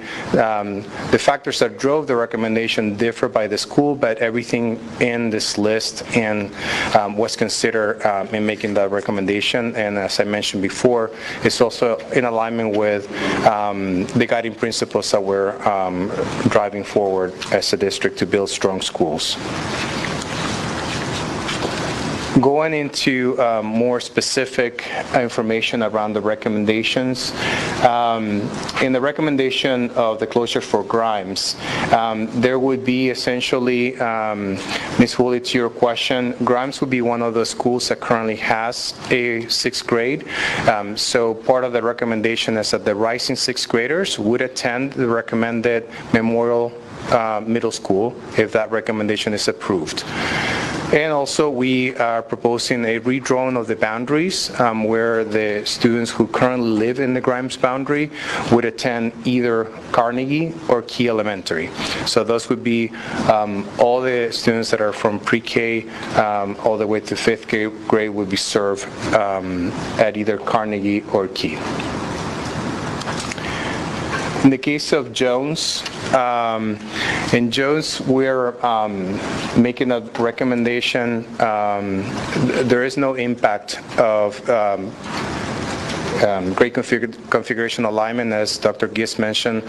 This is a feeder pattern that is not being aligned at this time. So Jones, we would recommend it to redraw the boundaries, and depending on where the students live, they would attend either MacArthur Elementary, Lindbergh Elementary, or Bell Elementary.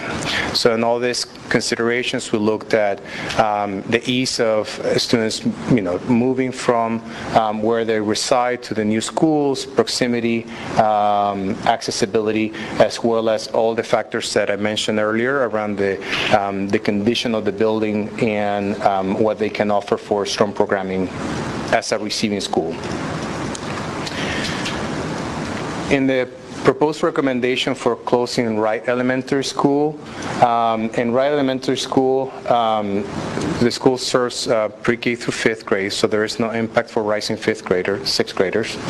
And the recommendation is to redraw the boundaries, so where, depending on where the students live, they would attend either Elliott or Patrick Henry Elementary School. A key, very important part of this recommendation is to move the Deaf Ed program that is currently housed at Wright Elementary in its entirety to Patrick Henry Elementary School. That would include the students that are being served at the Deaf Ed program, their siblings, as well as all the teachers and the support staff that actually work in that program. So the recommendation is to move that program in its entirety to be housed at Patrick Henry, which essentially continues to support the students in a feeder pattern that then moves them into Edison High School, Middle School and High School, where they can continue the support for the Deaf Ed program as they currently are receiving. I have a question. Yes. So when we look at Wright and we look at Grimes and we think about numbers, why did you not decide to move Grimes to Wright, which is a large building and underutilized in terms of space?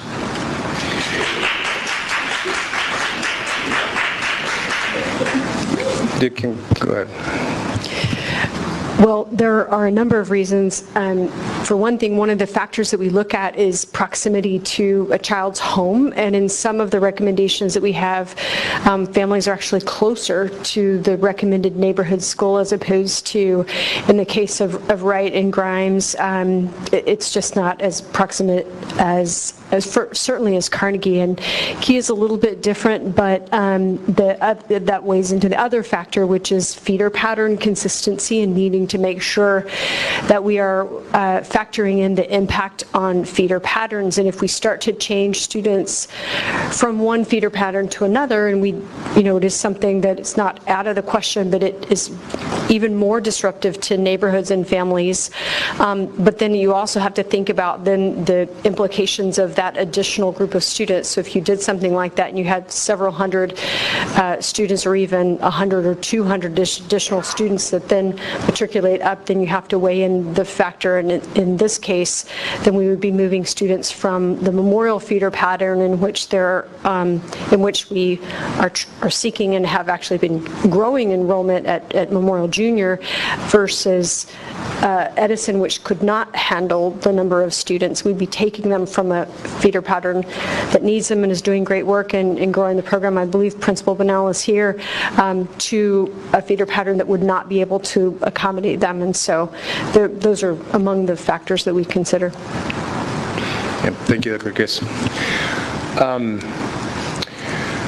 The last recommendation, proposed recommendation, is the consolidation of Mark Twain and Tisdale Fine Arts Academy into the Tisdale building. This is a school that would be impacted by the other recommendation of the grade configuration alignment. So rising sixth graders would be recommended, if approved, to attend the Central Middle School. And Women Tisdale would serve students from both currently at the boundary in Tisdale, as well as the entire boundary that serves Mark Twain. Both will become one boundary that will be housed at Tisdale as a new school. One reminder or important point to make, and I know that board members understand this, but I think it's good to remind the public, is that as part of the recommendations for closures or consolidations, there are receiving schools that will see their enrollment grow because they will be receiving new students. When that happens, essentially part of the process, if board approves those recommendations, is to then recalculate the staffing plans to serve the new population of students in that school that has seen their enrollment increase. In other words, we've gotten questions and heard comments that we were going to move students into close to school, move students into another school, and then we're just going to have overcrowded classrooms because we keep the same amount of teachers. That's not true. So part of the process is essentially to as we make the recommendation, if it is approved, we then look at the new schools enrollment, and then the staffing plan is then reevaluated based on that new populations to make sure that then we are actually allocating the appropriate resources to serve the new population of students at that school. At this point, I'm going to transition to Dr. Ebony Johnson, who is going to speak. Just want to make sure there aren't any additional questions. We're going to be moving sixth graders to the Central Middle School. So what does that look like? Because we know that I had problems when we talked about putting younger children at McLean High School.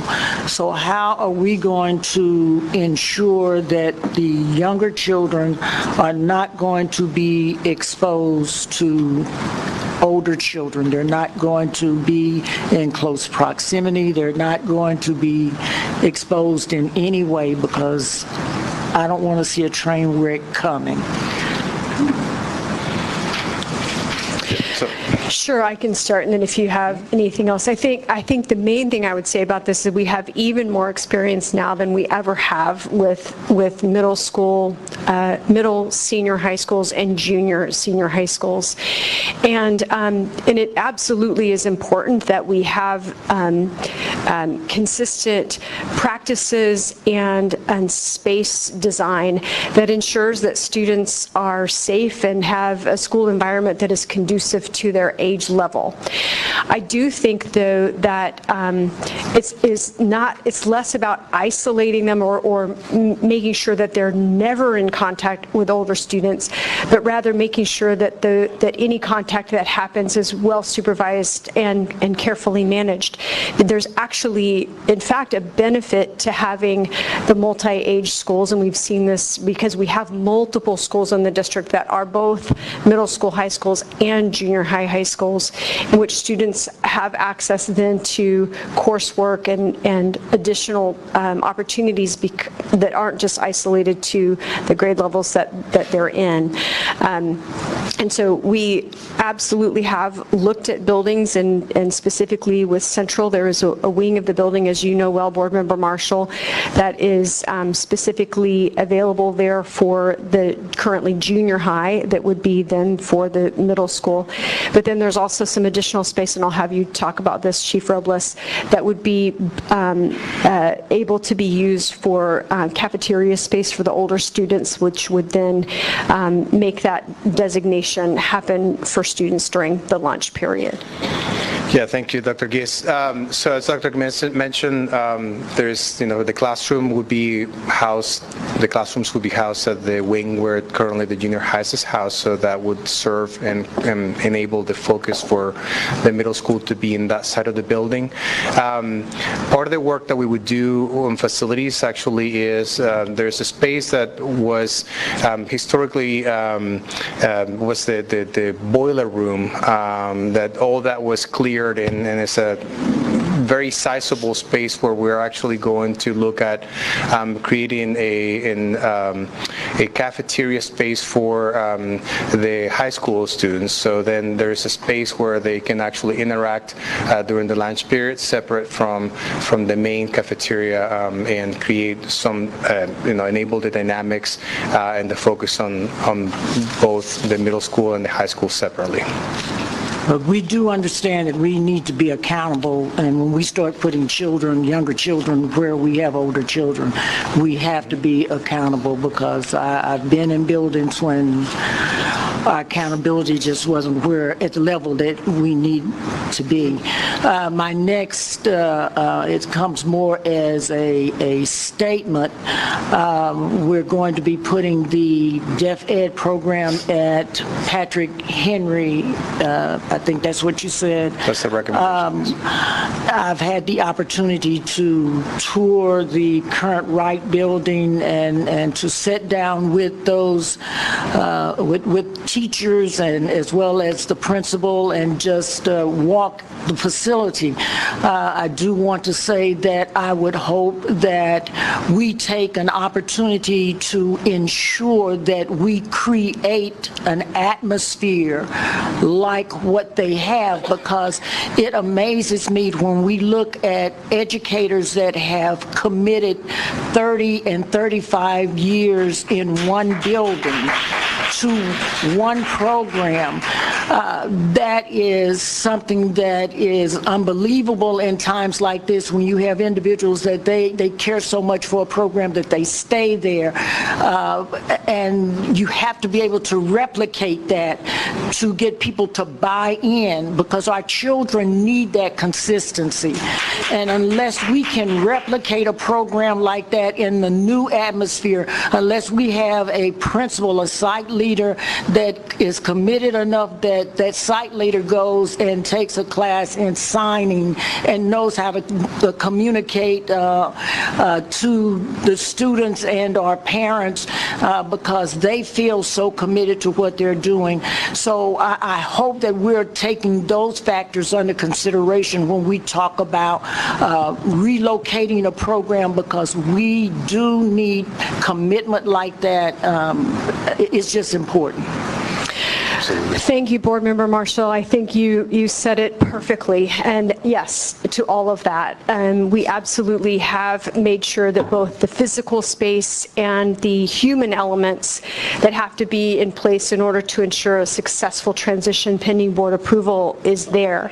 And the folks at Patrick Henry, in fact, the president of the PTA was here earlier for that specific reason, because they are very enthusiastically, as is the school leader, very enthusiastically awaiting, not promoting, but definitely waiting with open arms pending board approval to support the transition. And it's also the reason that our recommendation is to move the program in its entirety with the students, along with all of the adults who serve them, and not just the educators in the deaf education program, but also some of the educators from the general education program, because of their experience, the experience that you described described, which is so hugely important to make sure that they go along with the students as well. And so, yes, we have to maintain that program and support it and support its transition.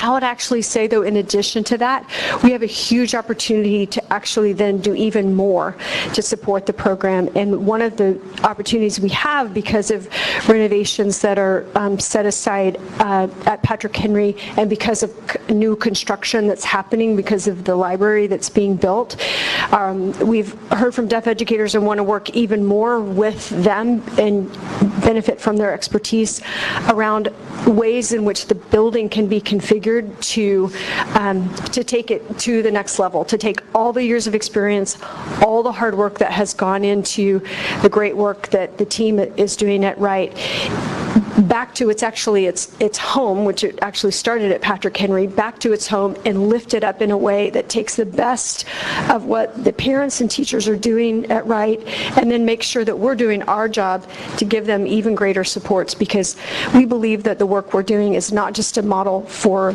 the state, which it is, but can also be a model for the country. And we need to do more to support the educators and what they're doing, and the parents, and obviously the students. Yeah, absolutely. Thank you, Dr. Giss. Yes, Ms. Faye. Yes, could you give us an idea of timing? If this is chosen and began, when would the parents and students know where they're going to be going to school, time-wise, month-wise? Yeah, so if, and Dr. Johnson is going to speak to some more detail, but in essence, if board approves these recommendations on the board meeting on January 21st, we will start contacting every single family the next day to make sure that we actually communicate specifically to each family what is, their new homeschool in the case of a closure, as well as giving them the specifics of the support that they will have access to, and to make sure that they're making informed decisions and know exactly what their next steps are. Thank you. And will all of that fall inside our current enrollment window? Will we be extending the window specifically for those families as well?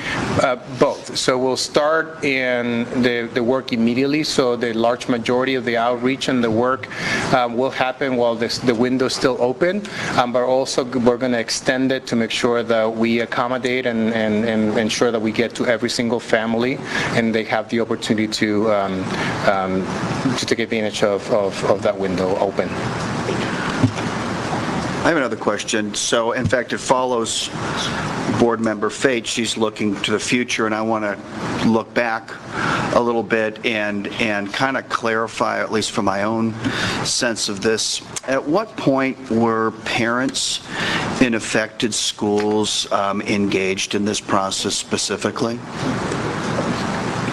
The parents specifically were engaged at meetings the 2 weeks prior to the holiday break. But not prior to the announcement? Not prior to the announcement of the recommendation, no. I want to go back to the timing for just a moment, because I do think it's important to acknowledge that the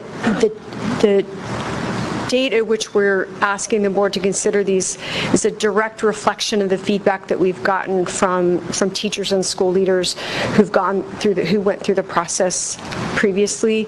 And so that's important to say that what we heard from teachers is that they need time, their own time to work with their students and so forth.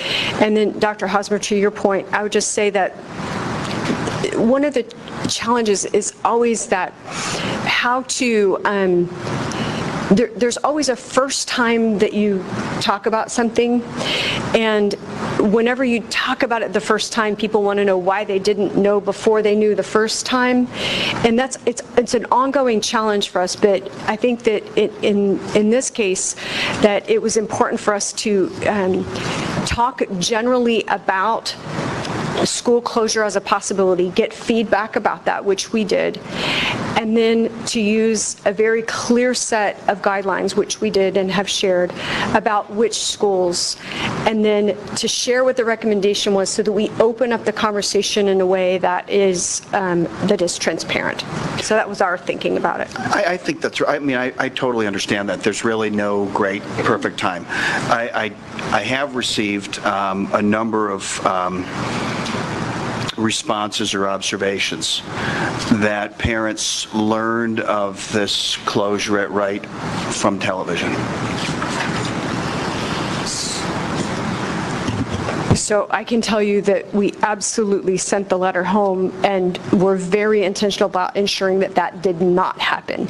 So and I'm not doubting that it might have happened for a family or that it happened to whoever contacted you, but we were very, very intentional about making sure that the letter that we sent out was sent out, and in fact, withheld information and got a lot of criticism from some of the news agencies for not confirming. Now, I will tell you, there are folks who were going with rumors, and because they're not actual journalists and are just people who share rumors, that there was chatter that was out there, and there was a news agency who published it without verification, which is not a journalistically responsible thing to do, but it was every intention of ours for that to absolutely not happen. Correct.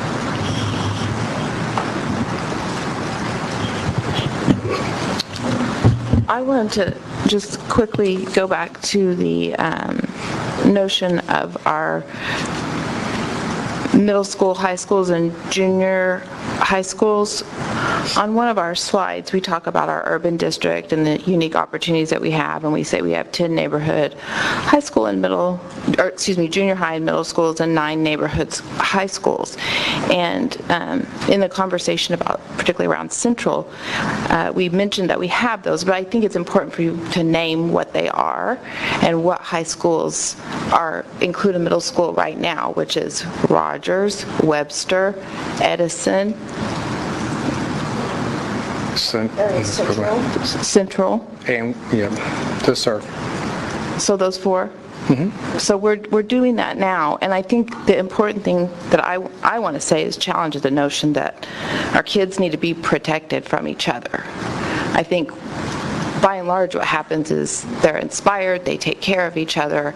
Our kids are awesome, and I think it's important to know that there's issues at those 4 schools, but it's not about the age. It's an awesome way for kids to grow and learn and do things for one another, and there's a lot of clubs and different things that are centered around that. I think it's just important to acknowledge that our kids are not dangerous or unsafe for one another. Okay, thank you for naming that. Board Member Rowley. Yeah, so one thing that I have a question about is just given the inherently higher adult-to-student ratio within a deaf ed program, are we certain that capacity is what it needs to be at Patrick Henry to get all of those adults in with those students and their siblings? Yes, so we've engaged both school leaders, experts in the program. We've walked the facilities, and we've essentially ensured that we've thought about all the spaces that would be needed, so that we can actually make a successful transition to support the needs of the program from a staff-to-student ratio, as well as the inclusive practices for students participating into the mainstream classes, which is another exciting opportunity for the right students to have at Patrick Henry. Okay. And one other question, I'm not sure if you're the guy for this, but just how quickly after this vote would TPS be able to reassign teachers and staff, et cetera, just to make sure we're not losing any of the amazing amazing talent that we have at these schools. Yeah, so, and I know Deputy Shannon can speak into more detail, but there is a pretty comprehensive and robust program that we would put in place if this were to be approved, which would allow us to actually give priority to the impacted teachers and staff at the recommended schools, so that we can work with them, help retain them. We have amazing teachers, amazing school leaders. We want to keep them with us. We know that in the past we've had success at retaining the students, the teachers and staff. So we are going to put a plan forward that leverages what we've learned in the past, but also try to improve. And I know Deputy Shannon wants to give more detail around that. Yeah, Board Member Woolley, we let me back up. When we went out and had initial conversations with the staff, we had members of our talent management team there.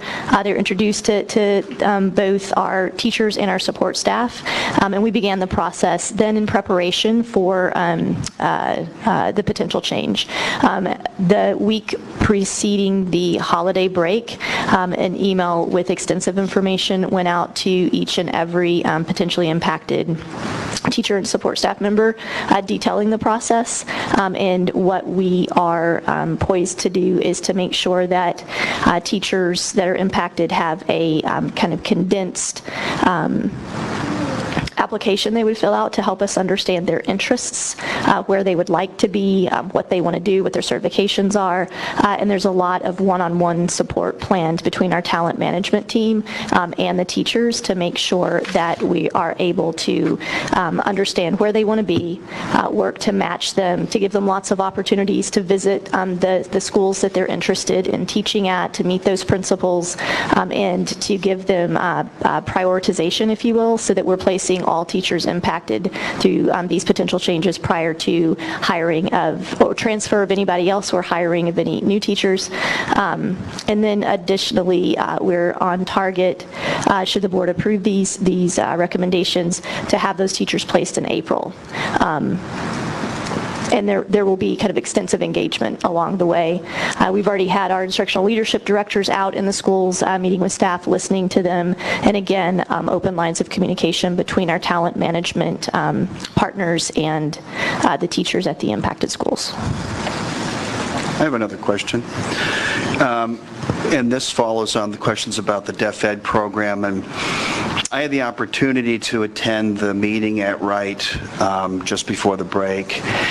And one of the things that became clear is that the deaf education program at Wright exists in a larger context, in a context of students who are not in that program understanding how to interact with the deaf ed kids in such a way that everybody feels comfortable. And I know a number of parents at that meeting expressed considerable concern about about only partly moving the program, but also how those kids are going to be received at Patrick Henry in an environment that is not accustomed to those considerations. And a number of parents were, I think it's safe to say, deeply concerned about what amounts to a substantial cultural change on both ends. And I will say I'm concerned about that as well, because I think this is not simply a matter of moving kids. It's a matter of moving vulnerable kids from one place to another, and the receiving school not having the culture in place and the expectations in place to be warm and welcoming and understanding partners. So I think when we think about Wright, we're not simply thinking about the Deaf Ed program. That is only one part of it. In fact, that's a minority, a smaller segment of students compared to the overall students. But there is an overall culture that has developed, and this speaks to what Mrs. Marshall was saying, that I've observed is powerful in affirming not simply because it's deaf ed kids, but it's the overall environment.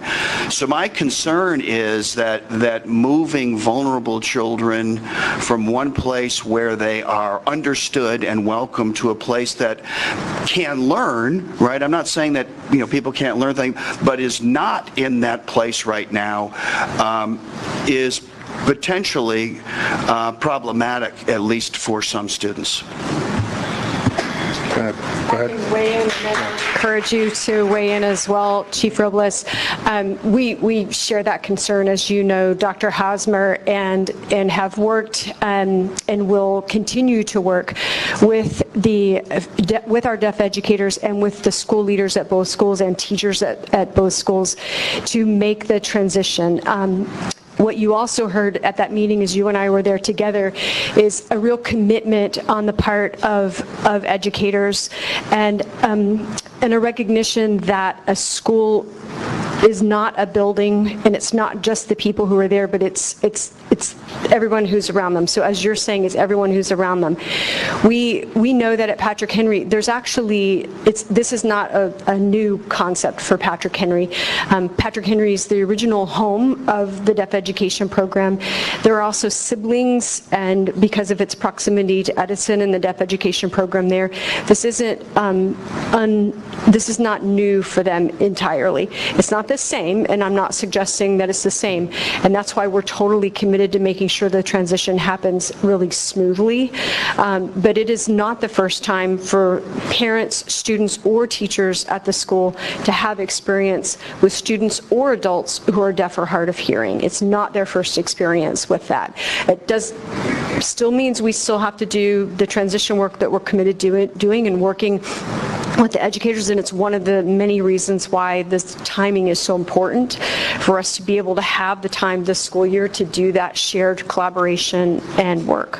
Yeah. Do you want to? No, I think that's well said, and I think Dr. Hosmer, an important part, and Dr. Jones is going to speak a little bit more about it, is that culture work that needs to happen to support adults and students as we bring them together. I think the conditions are there to make it successful, but the work still needs to happen, and we'll make sure that we actually put emphasis and a lot of energy behind that.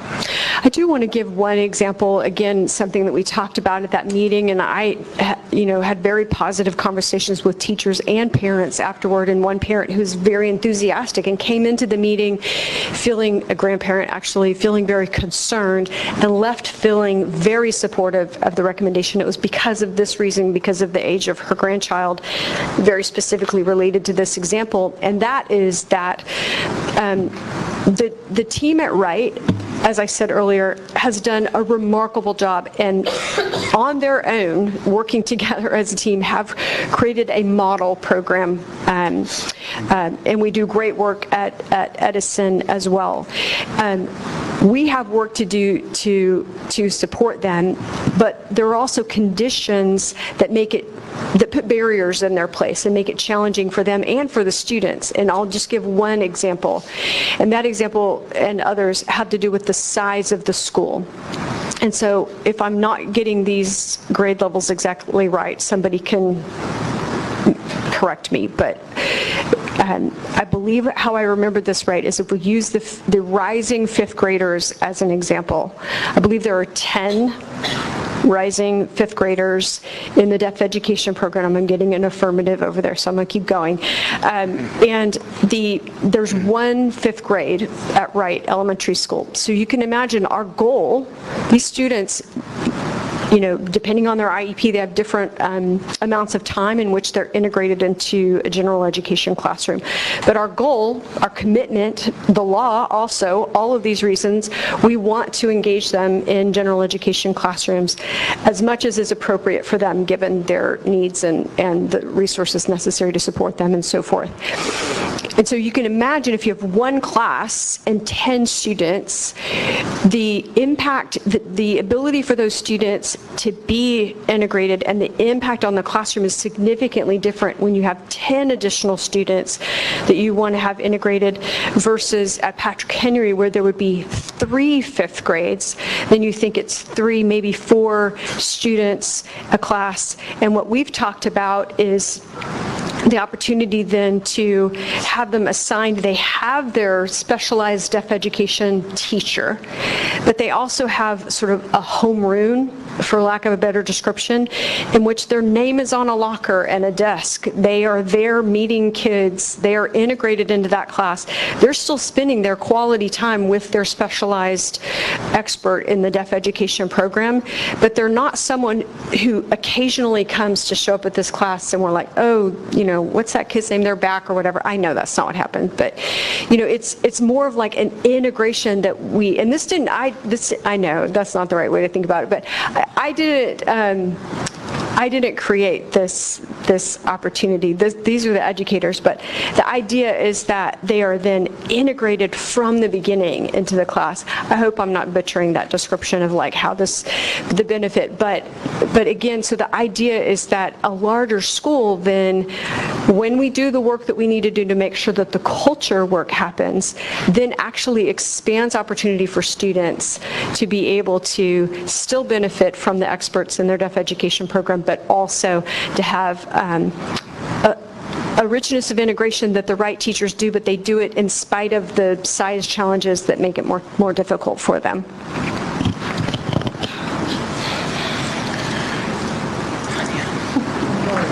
Yes, go ahead. 2 questions. First, regarding the grade configuration, whenever you discuss that, do the junior high schools have the necessary space to add 6th grade with minimal to no disruption to the opportunities that are already being offered in those schools? I'll let you answer that first, and then I'll ask another question. Yes. In every situation, they do have the space, and it would not disrupt the other. Any of the extra offerings that those particular schools may have. What it does is actually creates more opportunities to actually leverage, you know, the existing support and resources that we have, you know, across the 3 grade levels. So I think, in fact, it will likely enrich the situation of those schools because you're suddenly bringing in additional allocations that can be leveraged across 3 grade levels that currently do not exist there.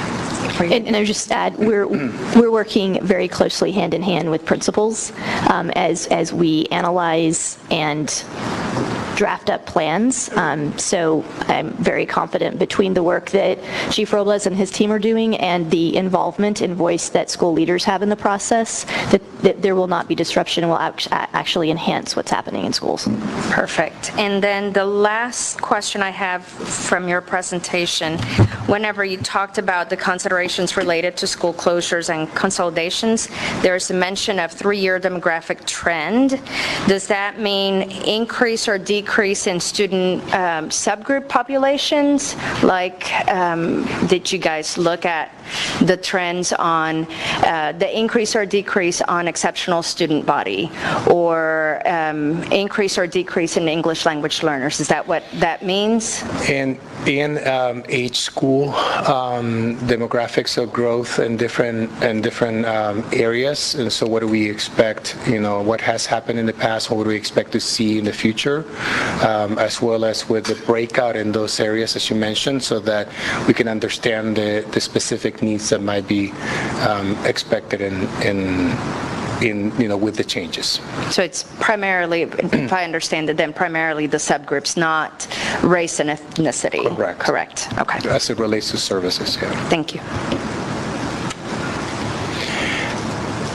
If there are no additional questions, I'm going to... Ms. Marshall, did you have another question or comment? You don't have to. It was simply a point of clarification. My statement was not that there was violence in the school, but however, we do know that young children put together with older boys or girls. They get involved in sexual activity. It has happened before, and it will continue to happen since the beginning of time. So I wasn't necessarily saying that there was going to be violence, but sexual activity happens, and I don't want to open the door to that. Well, I can tell you that there's no evidence of that, and I think it's the reason that we have to pay attention to the practices and the structure and the space and so forth. I can also tell you that the conversation I had with some of the high school students about this, high school boys, the idea that they would be interested in young middle school girls like completely grossed them out, and it's quite the opposite. They have plenty of high school girls that are interested in being their girlfriend, and so I think that That's what they think. Your point is well taken in the sense that safety is the priority. There have to be practices, and again, the good news is we have multiple schools that are both middle school, high schools, and junior high schools in which we have the experience of how to do this well, how to make sure that we have all the benefits of the combination, but not any unintended consequences that we wouldn't want to see. And so safety is hugely important. We'll respectfully agree to disagree on that. I've worked with too many young girls and boys in high school that have become pregnant at McLean High School, Central High School, and other schools within the community, but it happens. So what didn't come up, but I just think before we leave this part, I think it's important, is that I know there have been concerns and questions that I've gotten at community meetings and elsewhere about the buildings themselves. And so I just want to say again something I've said at the community meetings, which is our decisions were in no way driven by the needs or interests around charter schools or what they're looking for or what they need. And I've given the example, and I won't do it now because of how much we have to still do, but I can give you examples of why, if I were being driven by the needs or interests of charter schools, how these recommendations would have actually been different from the ones that came about. But with that said, we've also been very transparent that we have public charter schools that are part of the Tulsa Public Schools family that are right now in an urgent need of larger buildings, and we've been discussing their future with them and looking at possible co-locations of being split into multiple buildings, and some of them are out on the private market looking for extra the old grocery stores or building businesses and buildings like that. And so what we've been real clear about is that the recommendations were not driven by the needs of our public charter schools. At the same time, we know that community folks want school buildings to be used.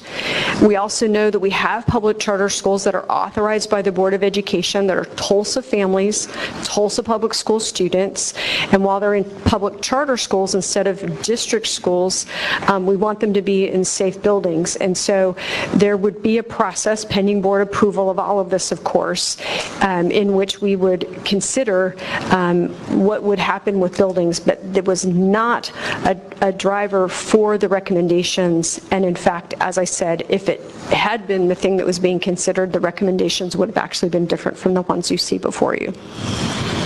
Thank you, Dr. Giss. Yes, I've received the same questions, and there are no plans for the buildings that will be vacated, and any recommendation would be brought forward to the board and would require board approval. I'll transition now to Dr. Johnson, who is going to speak in more detail around the supports that we're going to put together for families and our teams if these recommendations were to approve. Dr. Johnson? Yes. Thank you, Chief Robles. I'll go as fast as I can through my 30 slides. They only gave me 30, so just kidding, there's only 4. All right. So thank you for articulating the proposed potential closures and potential consolidations. I do just want to start off by just explaining a little bit more about who I am in this work and this particular topic. So for those of you who I've not had the pleasure of meeting, my name is Ebony Johnson. I currently serve as the Executive Director of Student and Family Support Services, but I'm also a proud McLean graduate. I was actually a McLean Scott, and my basketball nickname was Bam Bam. So you can ask me questions later about that. But I'm also a former school educator. I taught middle school at Monroe Middle School, was my first teaching assignment, and I'm a former school administrator at several of our schools in Tulsa Public Schools, and administrator for over 10 years in our district, have been in our district for over 20. I have past experience with the closing of my own personal middle school when I was attending Tulsa Public Schools. I have experience with grade reconfigurations, and as a school leader, I've worked alongside many others through their processes as they have also experienced such a change. And I also had the experience of working with the Monroe team, Monroe Demonstration School, as they experienced their recent reconfiguration. So what I learned through all of that change is that the most important thing is to cultivate a positive, healthy, loving educational environment for our students while supporting the needs of our adults who have left and are leaving a lasting imprint and impression on our schools. Those things are critical. And when we foster those things for both our young people and our adults involved, then we can then transition and move into a positive space where all of our young people can flourish and thrive. Now, those were difficult transitions, so I want to be very candid in that we know that these are very difficult times. Yet, we're committed to ensuring that we meet the needs of our students, our teachers, our staff, and our families. So having said that, I do want to move into this information regarding the supports for our families during the closures and consolidations if approved. So our students, based on their addresses, they will automatically be enrolled in their new school of right. Families have the option to select another neighborhood school for their child. As far as our teachers, we have every reason to believe, and we will work diligently to ensure that they will have other opportunities in the district.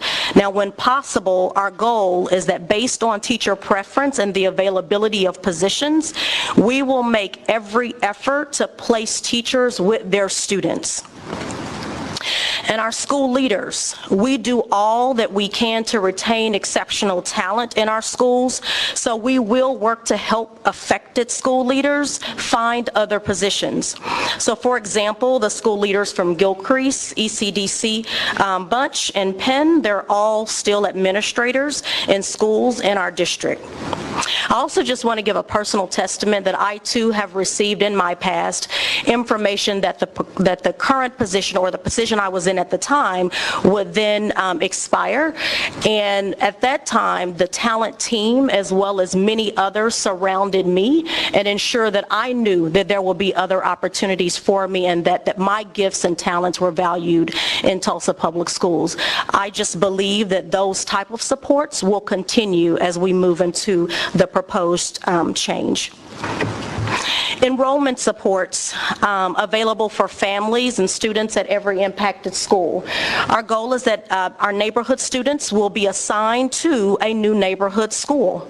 Students on a transfer will be provided a priority to transfer to any neighborhood, other neighborhood school, provided that there are seats available. All students and families will have an extended enrollment period. That was one of our questions. And will have the option to submit an application for up to 6 schools. The enrollment window, it will remain open 7 additional days, including weekend day support. So on the weekend, we'll be able to provide additional supports for our families based on their scheduling needs. Families will use the existing enrollment system at enroll.tulsaschools.org. and enrollment teams will do outreach to all families to ensure that they are supported. Our enrollment team will be available for up to 2 days of on-site enrollment support for those affected schools for students and families, and on-site meaning at those particular school sites. Please know, in summary of this particular information, we are committed to providing personal, direct outreach in a variety of ways, and if approved, as was stated, the outreach will start immediately. So how will we provide additional supports for families and students? The transitional support, families can contact their new neighborhood school directly to schedule a visit to learn more about the school. Students and families will be invited to attend open house events at their new neighborhood schools in the early spring of 2020. Students and families can attend our enrollment expo on Saturday, January the 11th. All are welcome. So if you have a student in Tulsa Public Schools and you want to learn more about what we offer to our students and families, please come out. If you do not have a student in Tulsa Public Schools, we encourage you to come out and learn more about all of the awesome and amazing things that happens in our schools on a daily basis. This will happen again Saturday, January the 11th at 10 a.m. at the Cox Business Center. Support, training, and events will occur to support students in the transition and to ensure a welcoming culture at the receiving schools, which is exactly what was brought up regarding one of our schools, and ensuring that we provide a space and an avenue for students to, one, appreciate the students that are coming in, and then be very welcoming and supportive of the change that will be proposed to take place. Student transportation. So students who live more than 1.5 miles away from their new neighborhood school or who attend a magnet or charter school can use bus transportation. Supports available for teachers, staff, and school leaders. Here's our proposed timeline. There will be ongoing opportunities for staff to receive one-on-one support from talent management. Opportunities for support staff to apply for open positions in the district will be available. Between February and March, principal meet and greets for affected teachers to learn about more opportunities. School visits at sites in which affected teachers might be interested. That will happen between February and March. In April, teachers will have the opportunity then to participate in interviews and receive placements at new sites. And then in May, district office staff will provide support for the packing and moving of classrooms and common areas. I'll pause there before I turn it over to Dr. Gist. Thank you, Dr. Johnson. I think you left one of your credentials out. You're also a TPS parent. I am. 2 kids. Thank you for bringing all your experience to the district. I really appreciate your perspective. And I just had a question of clarification. So if your home, I'll give a practical example in my district. So if your home school is Grimes, and then you'll either be reassigned to Key or Carnegie. And if, for example, you would like to apply for a transfer, you can still do that, correct? You just won't have the priority that another person who is already on a transfer. Chief Robles, if you could Yes, answer that question. I can answer that. That is correct. So, and that's part of the engagement that we would do when we outreach to families, is that we will let them know what their new homeschool is. However, they also have the option, if they want to actually apply to transfer to a different school than their newly assigned homeschool, they can do that as well and leverage the process to do that. Thank you. Quick question. When you mentioned our enrollment team will be available to provide and all that, Jess, are we talking about, is the enrollment team just folks from the enrollment center, or are we including folks from the schools? And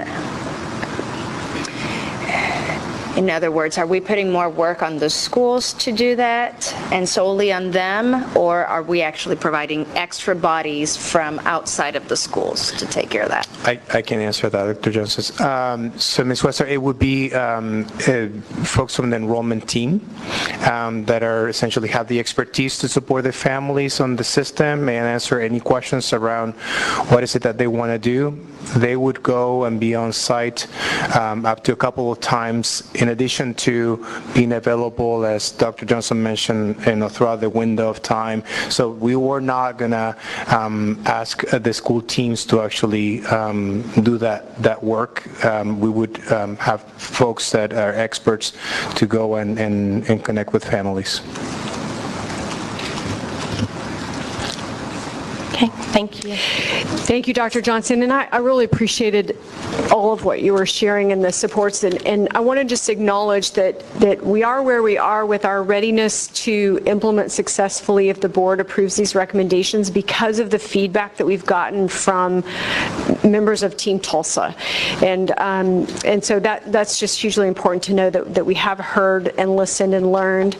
I would also say just how remarkable the educators have been during this process at all of the potentially affected schools. And I'm going to call out the right folks since they're right at the front right here to say that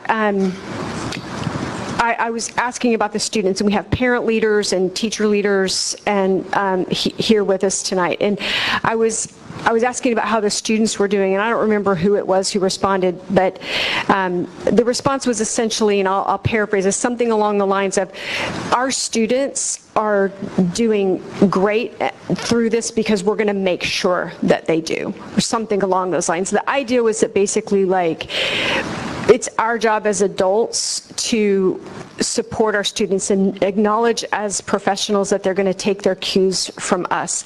I heard the same thing at Grimes and Jones and Mark Twain, and I will tell you, it takes a really big human being and a very high caliber professional to acknowledge their own pain and fear and make sure we're hearing concerns and not holding back from that, but also to make sure that that does not interfere with their responsibility to children. And I just admire that.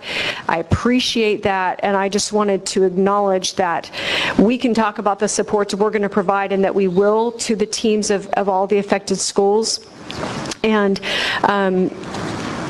but it's the school leaders, and we have school leaders here, and the teacher leaders and teachers and other team members who are going to make sure that our students are doing well, regardless of whatever decision ends up being made by our board members. And so I just wanted to acknowledge that and just say how much I appreciate that.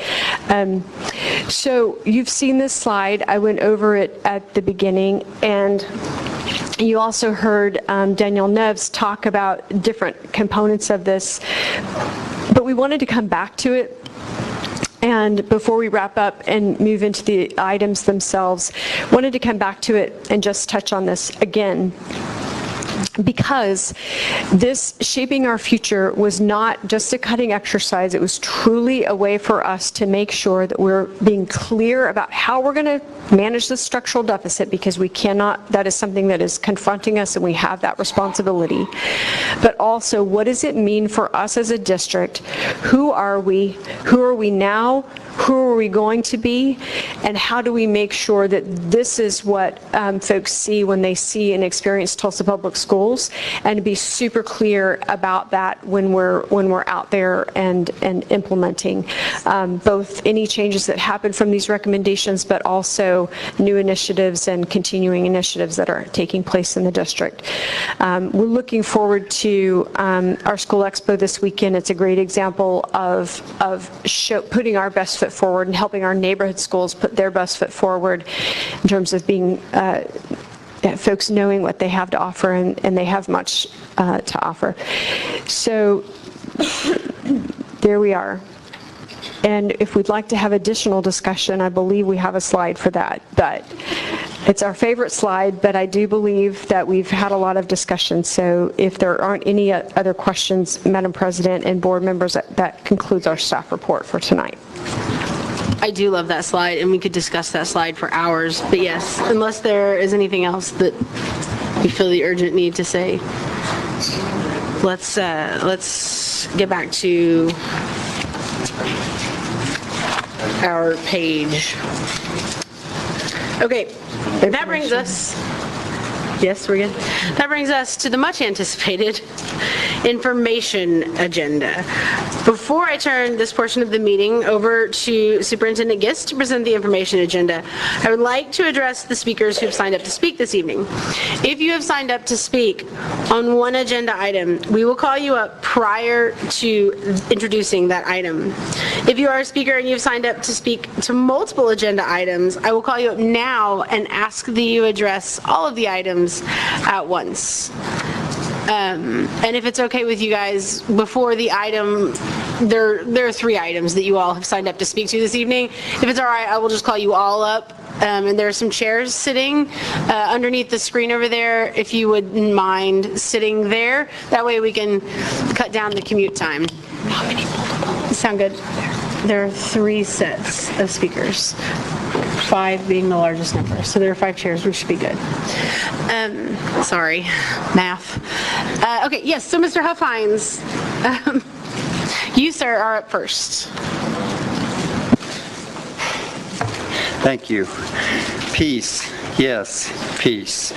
Greetings to our Honorable Superintendent, Dr. Gist, our Madam President, Shauna Keller, and each of our Honorable Tulsa Public School Board members and honorable staff and team. We are grateful for all the teachers and citizens of this great city, Tulsa, Oklahoma. It's a joy to be with you on this 6th day of January in the year of our loving Lord, Jesus Christ, 2020. Yes. G20, recommendation.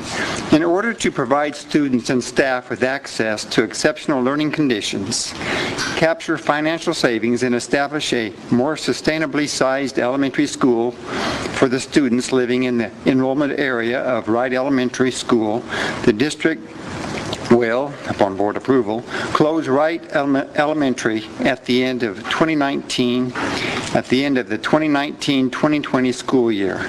Require the modification of enrollment boundaries such that students who would have attended pre-K through 5 grade at Wright Elementary in the 2020-2021 school year will, beginning the 2020-2021 school year, attend Elliott Elementary or Patrick Henry, depending on the residence.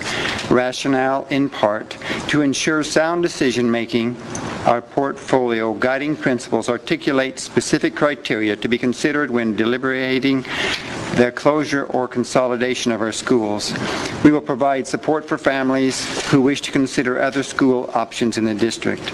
These transitions can be challenging, so when feasible, we work with families to help make sure that students are able to attend the same school with their close friends or relatives.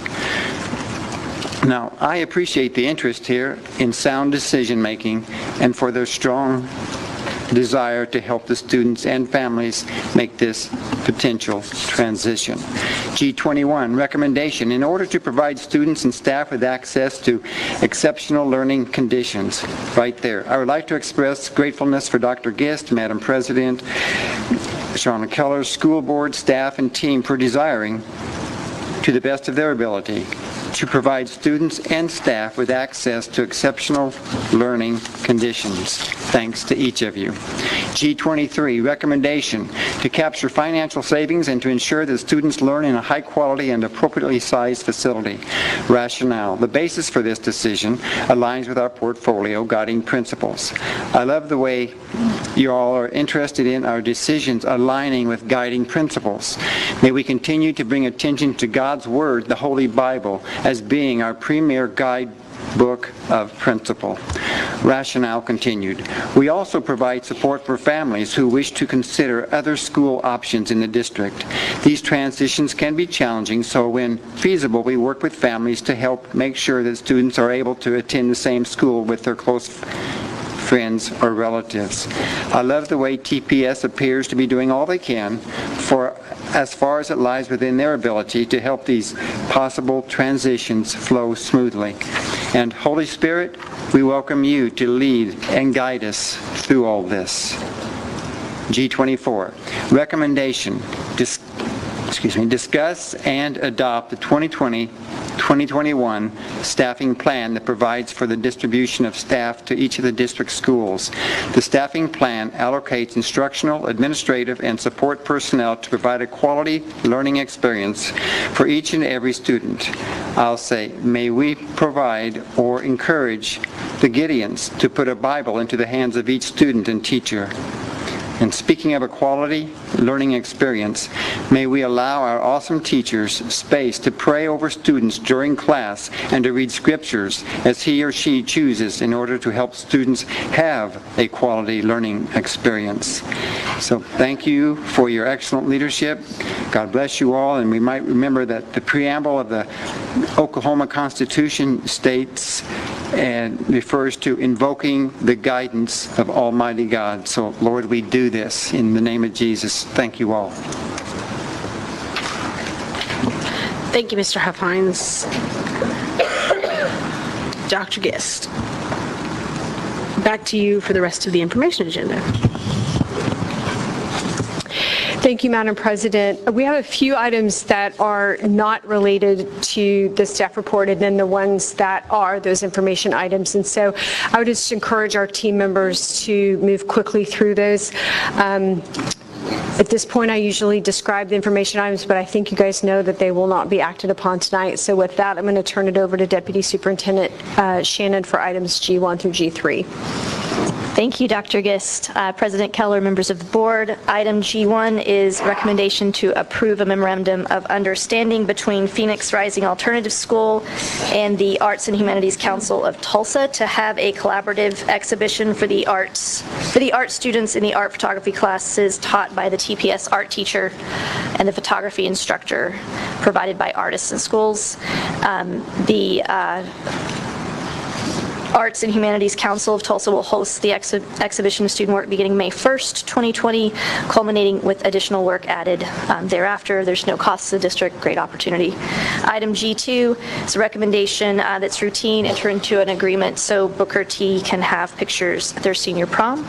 Item G3, interesting and cool opportunity that the Hale High School team is putting forth for your approval. They are recommending entering into a contract with Stress Free Schools out of Fairfield, Iowa, that's the headquarters, to provide instruction and follow-up in the Transcendental Meditation Program as part of a Quiet Time program for 240 Hale High School students and 20 Hale High School faculty and staff. From February 1st, 2020 through June 30th, 2020, they're using Edge Oklahoma grant funding to do this. Program is evidence-based, has a track record of success in urban schools across the country. They've looked at what's happened in some of the schools in Washington, D.C., Chicago, San Francisco, Los Angeles, and are seeing that it's a evidence-based approach to addressing stress and trauma that students face, tends to, in the other communities, lead to reductions in behavioral challenges that students experience reduction in suspensions, helps kids feel happier and more satisfied, and also supports staff members in feeling less stress. Happy to answer any questions. Ms. Marshall, if you don't mind, we have two speakers who would like to speak to this item first, if that's okay, and then we'll take board questions. Thank you. All right, Mr. Scott Pendleton and Dr. Julianne Romanello. Mr. Pendleton, if you would.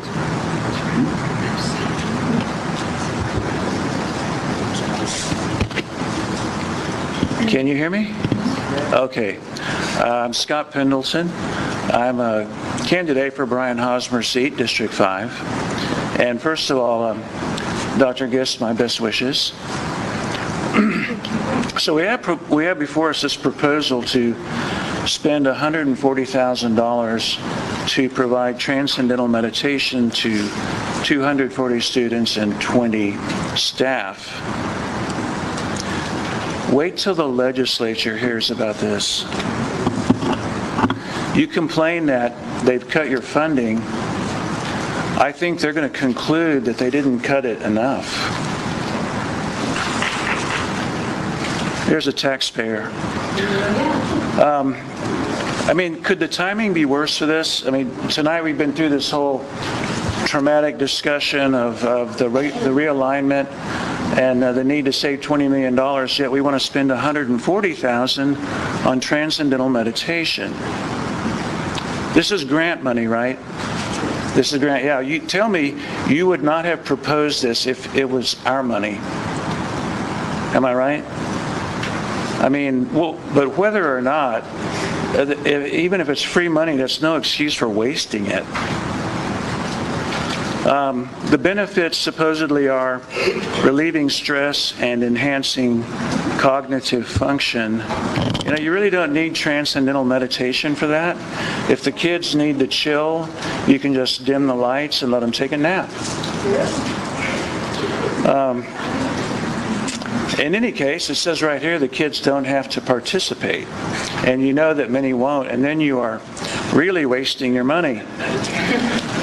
Besides that, you're overpaying. The Atlantic magazine had an article about transcendental meditation in schools, and it says the cost per student is $150.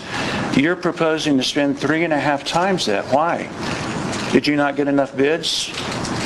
So I would suggest that we have a real show of enhanced cognitive function and just let this thing die. Thank you. Dr. Romanello.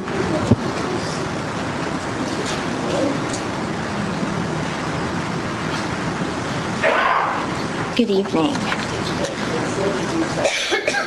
I also would like to speak about the Stress-Free Schools and Quiet Time initiative that TPS is proposing to implement in the schools with, is it OSDE EDGE grant money. To me, I think I agree with all of these previous comments except for one, which is that the timing is bad. I actually think the timing is perfect if you're going to do an impact study. We've all sat here for a long time in a hot room.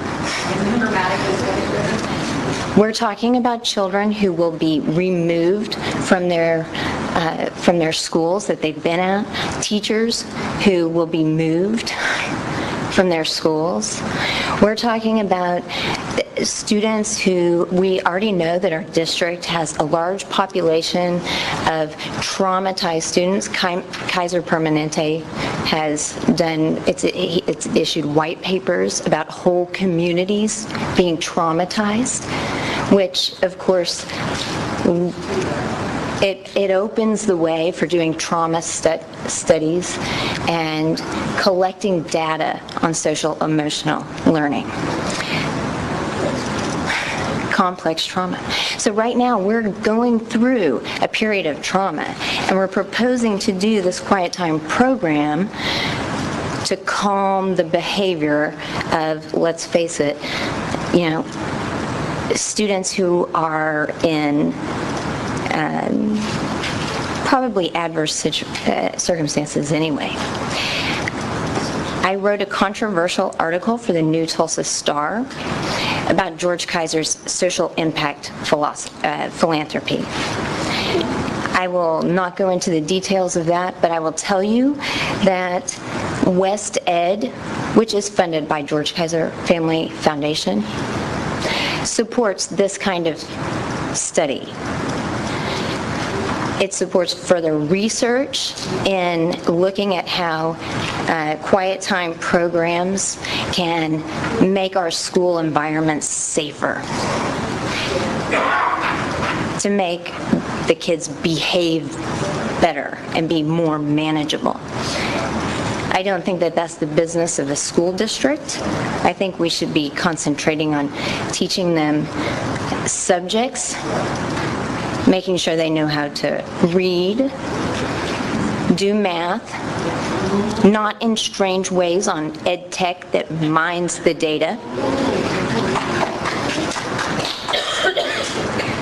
And I think we, instead of talking about lower anxiety, resilience, and happiness and joy, we should be treating our students with the respect appropriate to a free and rational human being.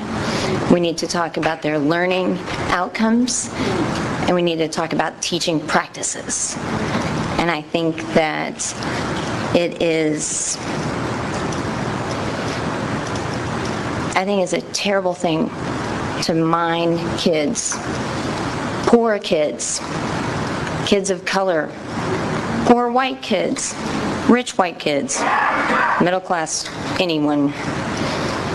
I think we need to pay attention to what's going on our school board agendas and look at who's funding these grants and what they're getting out of it. We can look at Oakland Public Schools.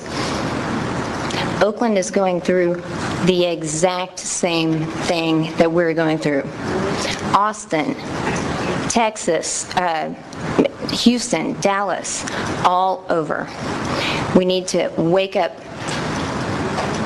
He is not a benevolent overlord. Thank you. Dr. Gist. I'm very sorry, Ms. Marshall. I was going to ask for an outline of the program and a copy of the research study that I could review that prior to a vote on it. Absolutely, Ms. Marshall. I will work with Dr. Riley and get a copy of the information that they're reviewing and get that to you. Thank you. Ms. Schreiber. G3 doesn't involve any kind of evaluation recommendation at this point, does it? No, it's the cost of the training to implement the program, the ongoing resources. I can get more information on that, but it's the recommendation that the school is bringing forward to implement the program for the remainder of the year with grant money from the State Department of Education. Can you talk a little bit about what an EDGE grant is and the source of those dollars? So there are a lot of grants that we receive from the Oklahoma State Department of Education. The EDGE grant, Danielle, do you have more information on that one? I'm going to have to get back to the board on that. There are a number of state grants we receive, and I don't have the details on that one off the top of my head. Great. I look forward to the details on the purposes of an ED grant. I'm assuming it's probably federal dollars funneled to the state of Oklahoma. I believe so, but I want to double check because we also have the comprehensive support grant, and the state's doing things differently than they have in the past, and I want to make sure that I speak to each accurately. And to your knowledge, does George Kaiser have anything to do with G3? No. The foundations, both the George Kaiser Family Foundation, the Charles and Lynn Schusterman Family Foundation, the Zero Family Foundation, none of the foundations have anything to do with any of the grant funding that comes from the Oklahoma State Department of Education. The bulk of the OSDE funding that's provided to districts is passed through the state. The federal dollars pass through the state, and the state administers how those are allocated to districts. Same with the Tulsa Foundation for Schools. That's correct. And other private philanthropic grants that we receive. That's correct. Thank you. Thank you, Deputy Shannon. Dr. Gist, 4 through 7? Yes, and I'm actually going to ask you, Deputy Superintendent, to do G through 7. Yes. G4 through G7. So G4 enters into a parking lot lease agreement with the Bama companies. As you know, the Bama companies are across the street from Wilson Teaching and Learning Center. Beginning in January through December of 2020, that would be the duration of the contract. The cost will not exceed $10. This cost is per calendar year. This is the first year of the agreement, and it will create a much improved experience for teachers and other staff during events taking place at Wilson Teaching and Learning. So headline, limited parking space at Wilson, particularly on PD days. We have a lot of teachers and staff who come there for training. There's not enough room. People get frustrated, so we've been working in partnership with Bama to utilize the space that they have available across the street. And you can see they've made a very generous offer, so thank you, Bama companies. Yes. Item G5 enters into a contract with MANT System, MANT Training, and Dr. Giss, I'm sorry, I don't know exactly what that acronym stands for. Apologies. You're $1 or 25 cents, or how much is it? $2. Yeah, it's upstairs. She'll. MANT training and certification is required every year for special education teachers, paraprofessionals, and campus police officers to work with special education students. The total cost of this contract is not to exceed $25,000, and this will fund a week-long training in February that will support a number of our staff in becoming what we call trainers of trainers, so that we have and are building capacity within to meet the annual needs to provide this very important training for our staff who are working with students with IEPs, and particularly students who have behavioral challenges. I have a quick question on that one. Yes. Do we know about an average of how many staff members per school are expected to be certified? Or I can't tell you how many per school, but roughly it's about 500 per year across the but district. every school would have at least one person. Absolutely, and what our intention is to make sure that all of our special educators, all of our campus security, all of our paraprofessionals who need the training have it, so that there are multiple people at each school. And again, the training addresses a number of de-escalation techniques, coupled with we at times have students who become very difficult physically to control, and so this is a specialized training as well to help people understand how to safely restrain a child who is posing a risk to his or her own safety or the safety of others. And then item G6 is a recommendation to submit an application for a 3-year district-wide library waiver. The waiver allows our district to continue the intern library media specialist program. It's a grow our own librarian program. As you know, we don't just have a teacher shortage, we have a librarian shortage as well. So this allows us to create an opportunity to train librarians ourselves. Tulsa Public Schools has been under the 3-year deregulation waiver for the period from 2017 through 2020. So again, we're asking the board to approve an extension of that, and there's no cost to the district. Any questions on that front? And then item G7 is a recommendation to approve revisions to Board Policy 4102, the criminal record search for employees and prospective employees.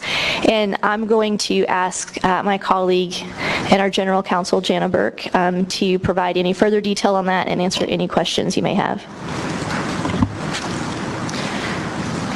Thank you, Paula. You guys hear me?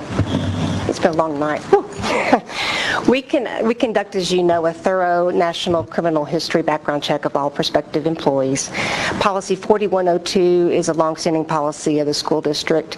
It has not been updated since 2005. So we're updating it now to better align with our current practices and describe our compliance with state and federal law.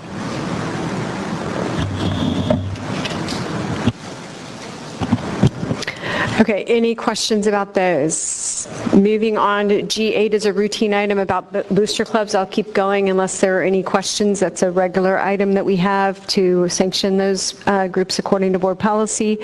Items G9 through G12 will be presented by our Executive Director of On Projects, Mr. Chris Hudgens. Thank you, Dr. Giss, President Keller, and board members. Items G9, 10, and 11 all are dealing with a new elevator at Hale High School. This is all part of the 2015 bond. It's being bid right now and will be brought back to the board for consent with dollars and contractors' names. Item G12 is to approve entering to a development contract with the City of Tulsa for sanitary sewer improvements for the Rogers College High School Stadium. This is a city requirement and it's no cost to the district. Are there any questions on any of those items? Thank you. Thank you, Mr. Hudgens. And items G13 and 14 will be presented by Chief Robles. Thank you, Dr. Gies, President Keller, board members. Items G13 and G14 are related to the approval of the 2020-2021 school calendar. G13 specifically is a recommendation to approve the length of the 2020-21 school year to be calculated in hours as allowed by the House Bill 1864. This is a practice that we used in the past and it allows for more flexibility. Item G14 is to approve actually the recommended school calendar, which is part of your material today.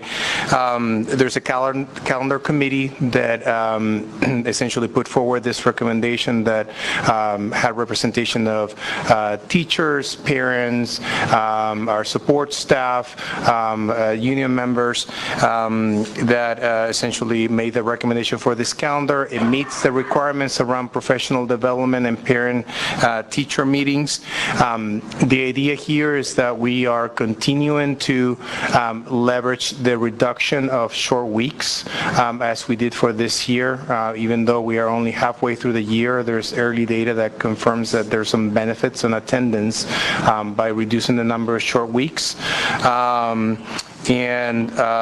We've also, so we try to keep consistency with that, and the recommended calendar would have 168 school days, and with the recommended start date of school for August 19th. I'll answer any questions. If for the next meeting, we could see the data on that demonstrates some improvement in attendance in reducing the short weeks. Yes, I can. We would love to see I can that. bring some. It's very preliminary since we've only had one, but yes, we can. Sure, we can great. do that. Thank you so much. Thank you, Mr. Robles and Vice President Schreiber. The following items have all been addressed during the staff report, but we're going to introduce each one, and then I think we have public comment on many, if not all, and then obviously can answer any additional question that board members might have. So we'll start with G16. This is on a grade configuration. Central High School. This affects Burroughs, Emerson, Academy Central / Greenwood, and Wayman Tisdale being pre-K 5, with Central Junior High becoming a middle school serving 6th through 8th grade.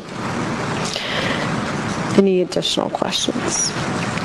G17 is similarly grade configuration Memorial Junior High becoming Memorial Middle School, again affecting the schools we've already discussed. Any public comment, any additional questions about that one? G18, grade configuration around Rogers College Junior High becoming Rogers College Middle School. This is affecting, as we said, Kendall Whittier and Sequoia. Any questions around this item or any speakers? G19, this is the Greenwood Leadership Academy Partnership at Academy Central. This bears a little bit of additional, but I'll wait and speak a little bit more to, do we have public comment on this one? Because we touched on it, but I think it requires additional conversation. Thank you, Dr. Gist. Yes, we have a few speakers this evening who have signed up to speak to Greenwood Leadership Academy. If you would, when I call your name, go ahead and take a seat there behind the podium against the wall, and we will get started. So, Mr. Jabbar Shumate, Mr. Wayman Cruel. Present and accounted for. Fantastic. Ms. Sherlana Harbin, I apologize if I butchered that, and Mr. Greg Robinson. Good news. How are y'all tonight? I'm actually going to speak on behalf of Metcare's chairman, Reverend Ray Owens. He would have obviously been here tonight, but he is battling illness. He deeply apologizes for that, but I do just want to relay a few messages on his behalf. He wanted to make sure that Metcare's committed and was unequivocal in its commitment to North Tulsa families and ensuring that there are high-performing schools available to them. To that end, this year, Metcare's has been laser-focused on improving student achievement, this year in particularly focusing on reading. We have added staff, we've provided high-quality professional development to achieve this goal, and we expect clear progress as this school year continues. While this expansion was not planned from us when we spoke last summer, we do welcome the opportunity to serve additional students next year as a part of this proposal to close the $20 million budget gap. This board's actions later this month will allow us to plan for the new transition moving forward. We welcome new families and want to continue the progress that we've made in increasing student enrollment at the school. Later, you will hear from our interim executive director, Jabbar Shumate, who'll share more details on where we are. But on behalf of Chairman and on behalf of the Metcare's Foundation, we want to thank you for this opportunity. And again, Pastor Owens, obviously, you all know, would be here if he could. So thank you all.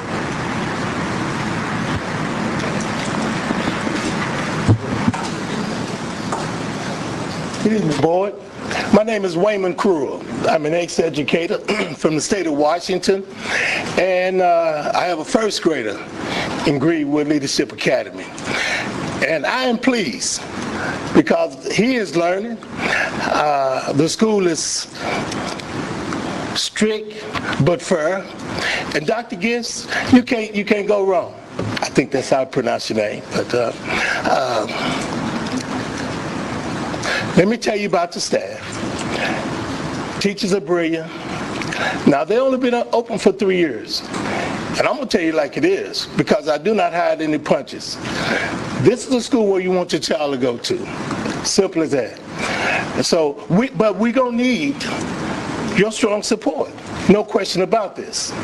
Okay, we do have some concerns dealing with transportation. And safety, transportation and safety. And I wanted to just pretty much bring that to your attention. But what's important that these teachers that's at Greenwood Leadership Academy are doing a fine job. And as an ex-educator or retired educator, I'll say that, I will let them know if they're not doing it and if they will, and if they are doing it. So I am present at this board meeting today to just to inform you how strong my board is. I'm so pleased every day when he come on because I ask what he has learned, and he can tell me, bam, bam, bam, bam, bam. And I expect that. My expectation is high. Even though that's my family, but as an ex-educator or retired educator, I expect kids to learn. And being part of the PAC, Parent Action Committee, what some would better known as PTA, we invite any of you to come. Haven't seen any of you, but we invite you to come to our PAC meeting and see how you can support Greenwood Leadership Academy. It's a wonderful school, wonderful administration. I'm very pleased. So I wanted to put my input into it. It's the first time I've seen the board, and I will be inquiring about your names and all that good stuff, but I do know of you by television. Okay. But and it can't be too serious, and you got to have some type of laughter around here, because but anyway, once again, my name is Wayman Cruel, and I love Greenwood Leadership Academy, and as you can see, this is some of the important people that has helped running the school, but we'll continue. We need your support. As we make that jump, it's going to be huge, and anything you can do, which I know you can do a lot, help support this fine school that's coming up. That partnership is huge, okay? Thank you very much. Thank you, Mr. Krull. As a fellow educator, I don't think you ever become an ex-educator, do you? Is that a thing? Do you get to become an ex-educator? Well, you know, the ex came out. You're always an educator, no matter where you go. Right? Thank you. Mrs. Harbin. Hi, I'm Raynell. I'm the family organizer at Greenwood Leadership Academy. I'm actually going to read a letter on behalf of Mrs. Harbin, our amazing instructional coach. She stayed as long as possible, but she needed to leave. She apologizes for that. She needs to prepare for tomorrow. Ms. Harbin says, good evening. My name is Shalana Harbin. I am the instructional coach at Greenwood Leadership Academy. I coach teachers who teach the CKLA knowledge and skills strands and also our writing elective. The academic vision at GLA has been a vision not only for the staff at our school, but for our students, board, community, and as a whole. A lot of our focus has been on reading. Pastor Owens and the board blessed us with a CKLA consultant, Ms. Carla Oakley, who has been very instrumental with advising us on the curriculum, reading intervention, and closing gaps. Ms. Oakley has led staff professional development with helping us grow in on our content knowledge surrounding CKLA. Mr. Carter, our school leader, and Mrs. Carr, our assistant principal, implemented an intervention hour, and Ms. Oakley helped us use CKLA's assessment and remediation guide to find the gaps, teach to the gaps, and assess students weekly. Our teachers also played a huge part in this. They look at our students learning they took our students' learning into their own hands by dividing them up and diving into the curriculum and finding the resources to help them pull out what was needed to get our students closer to reading on grade level. Every person, no matter where they fall in the hierarchy at the school, has made a personal commitment to our students at GLA. Mr. Shoemate, our interim executive director, has joined us in multiple academic meetings and dived into the reading data to make sure we are doing our best with advancing our students. Mr. Shoemate has even stopped in and read with some of our students and reading partners. Mrs. Carr and myself have pooled students individually to do assessments to focus even more on what exactly needs to happen with each student to get them excited and confident with their reading skills. Last but not least, our students are invested as well. I sat with students at the beginning of the year and heard them say, I can't read. I'm not good at reading. Before winter break, I sat with some of those same students, and now I hear them saying, I can do this. And they stop me in the hallway and say, Mrs. Harbin, may I read my book to you? So of course I stop. This is what it's all about.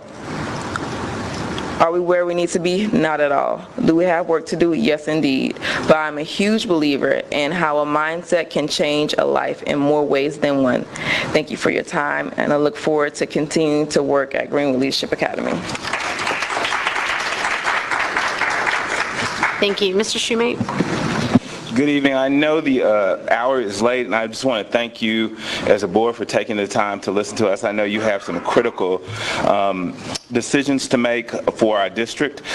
I did want to say I'm very honored and proud to be here alongside our great parents like Mr. Krull and our exceptionally talented staff.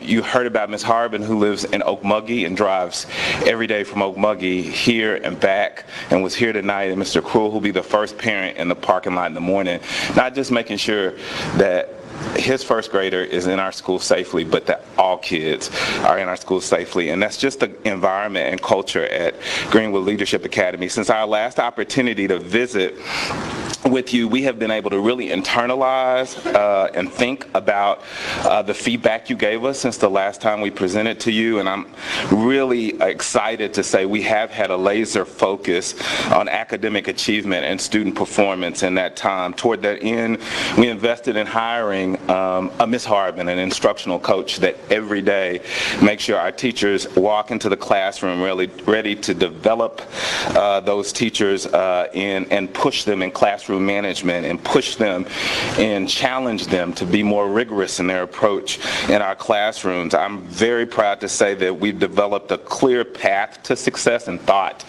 and how to be very intentional about getting and closing the gaps that we have talked about and we continue to talk about as we really strive to excellence and close those gaps. In addition, you've heard about our work with Ms. Carla Oakley, someone who worked with the school district and has had an amazing impact on our team because of her work with our reading curriculum with CKLA and her understanding of it.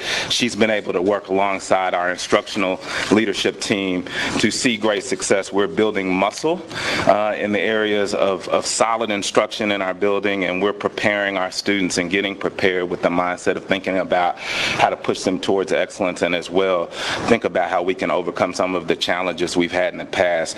As the state's only partnership school, we're very much like a neighborhood school that we take what student comes to us, and those students sometimes have behavioral challenges, but this team that I work with has been very intentional as well about seeing how we implement things like social-emotional learning and trauma-informed instruction so that we see really the unwanted behaviors that we don't want to see in our building. We see less and less of those. And then we also have worked really hard to understand how positive behavior and reinforcement of positive behavior can help drive down unwanted behaviors. And the evidence of that has been our work to lower our suspension rates and to see us meet some of the expectations and goals you put before us. Lastly, I just want to say that in enrollment, as a former Academy Central cadet, it's been a great pride to see that school expand and grow in terms of the students in the building. We now have the data to see that when we started this experience having our own set of students from pre-K to third grade to looking at what existed in the building from pre-K to third before we arrived, we've increased by 150% the number of students in the building. And it is really, really refreshing to see in the building that I had a chance to be an elementary school student in, to see it grow and be alive. And as well, I want to say that 95% of our students come from North Tulsa. So as a former legislator and a person who has really worked in my entire career to see the best of the best in education, it is really good to see in North Tulsa folks very, very committed, as you see parents as well as our faculty and our staff, and as well as really many of you who have been very, very supportive of us. And so I close in saying, on behalf of our board of directors and Chairman Owens, we really look forward to talking with you and dialoguing with you about how we can make the state's only partnership school that much better. Thank you.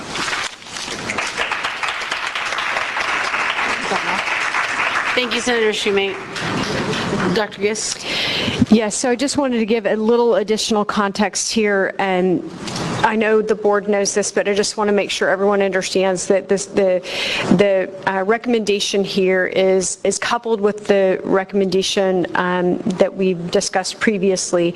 And what it means is that we have the potential of having only fifth grade next year being what is Academy Central and not being a part of the work that's happening with the Greenwood Leadership Academy. I want to pause and just recognize Principal Love, who is here, who we very much appreciate and who's done an outstanding job in her role and in her previous role as counselor.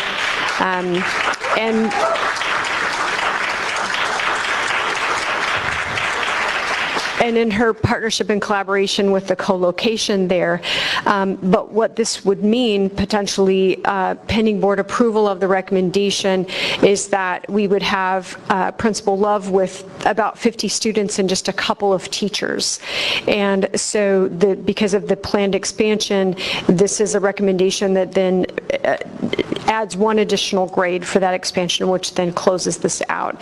The board does have the performance report from Greenwood Leadership Academy. Chief Castaneda can certainly dive into that, answer any questions or present it. But given the time, I could also just open it up to questions, depending. Do you have a preference about that? Any questions? Okay. That's all right. Does anyone have any questions or discussion? Would anyone like to request Chief Castaneda's presentation? Emailed to us. I believe it was attached in our board letter on Friday. Correct? Yes, correct. Dr. Hosmer? I have a quick question. In reading this item, it says that the contract describing the terms of the partnership schools operation shall specify that full implementation of the agreement shall be contingent on the district receiving sufficient students' performance data for the 2019-2020 school year. So we're halfway through that school year. So what does that mean? So what we shared in the performance report that we sent out with the board email is the performance data that we have.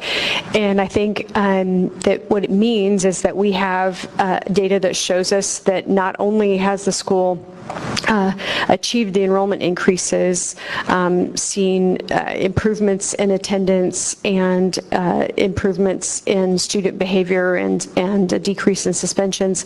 They've also seen those significant gains in reading. We do all continue to know that there's additional work to do, and I think math, notably in the report you'll see, but they're meeting their goal, many of their goals, and I am comfortable and confident in making the recommendation that would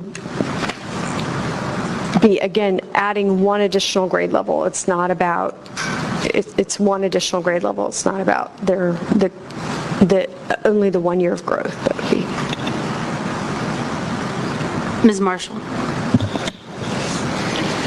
Okay, reviewing the performance data that we have, it indicates that the math percentage of students proficient is 5.56%. So if we break that down of 53 students, that's about 3 students. And then reading, number of students proficient 50 in the 50 percentile is 13.21%. When we break that down, that's 7.5 students. So I think we'll just go ahead and have Chief Castaneda walk you through this, because I want to make sure the board understands the report and doesn't understand the wrong messages from the report. So we'll go ahead and have you do that. She's a board member. She needs to be able to speak. Thank you. An elected official. So to be clear, Ms. Marshall, correct me if I'm wrong, what I hear you asking about is that data, and I'm asking Chief Castaneda to walk you through that data. Is that the wrong understanding of what you're raising? So I'm looking, if I remember last year, our concern was when we were talking about RSA and the second graders who were going into the third grade.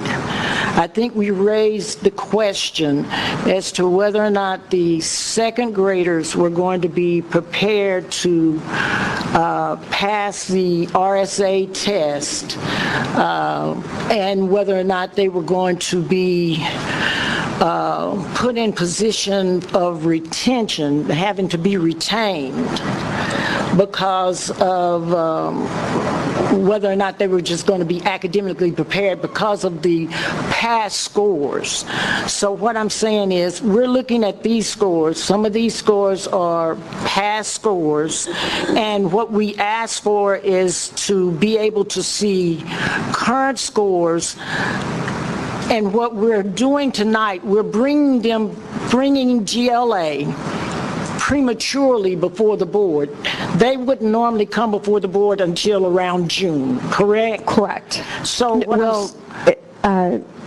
the spring. It would, Well, the spring. So there's another testing period that they would have had, automatically have had an opportunity to go through. So there's another set of tests that we would have automatically had an opportunity to take advantage of seeing them progress through. So I'm saying that for me, I would like to have seen them go through that full cycle of testing so we would have the full picture, because what we have seen over time is that the school with its struggles, and they have been working hard to try to be on track and get on track, that they be given a full opportunity to go through the full cycle of testing, come back when they would automatically have come back with that full cycle of testing, that we as a board would have gotten the full picture.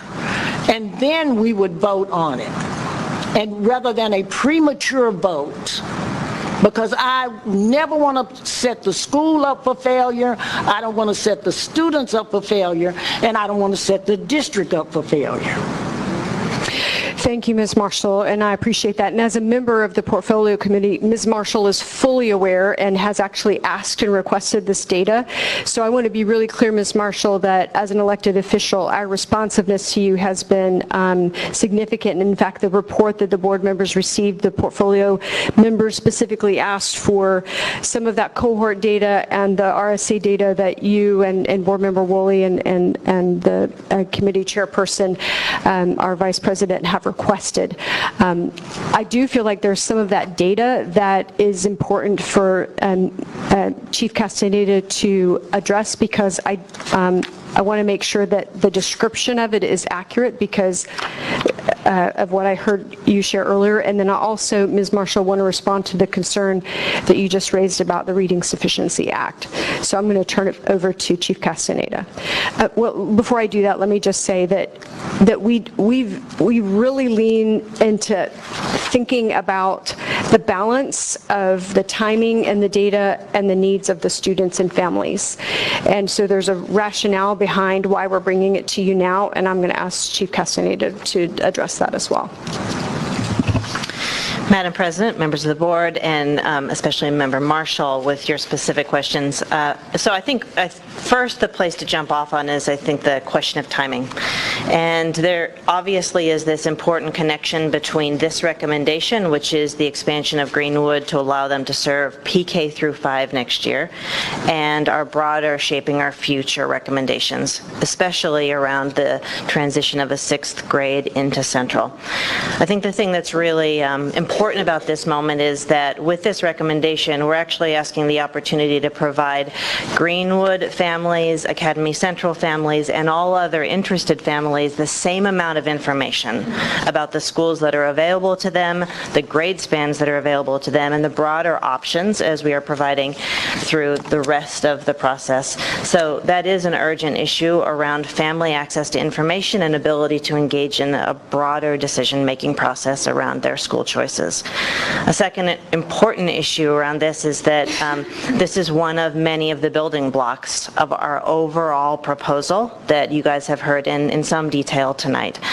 And the particular connection here is around the connection to the proposed grade span changes at Central Junior High, which would accept the 6th graders. So this is a thoughtfully developed package, and one piece of the package that ideally travels as a whole. I do think that it's important to quickly go back to the data questions, because Superintendent Guest is right.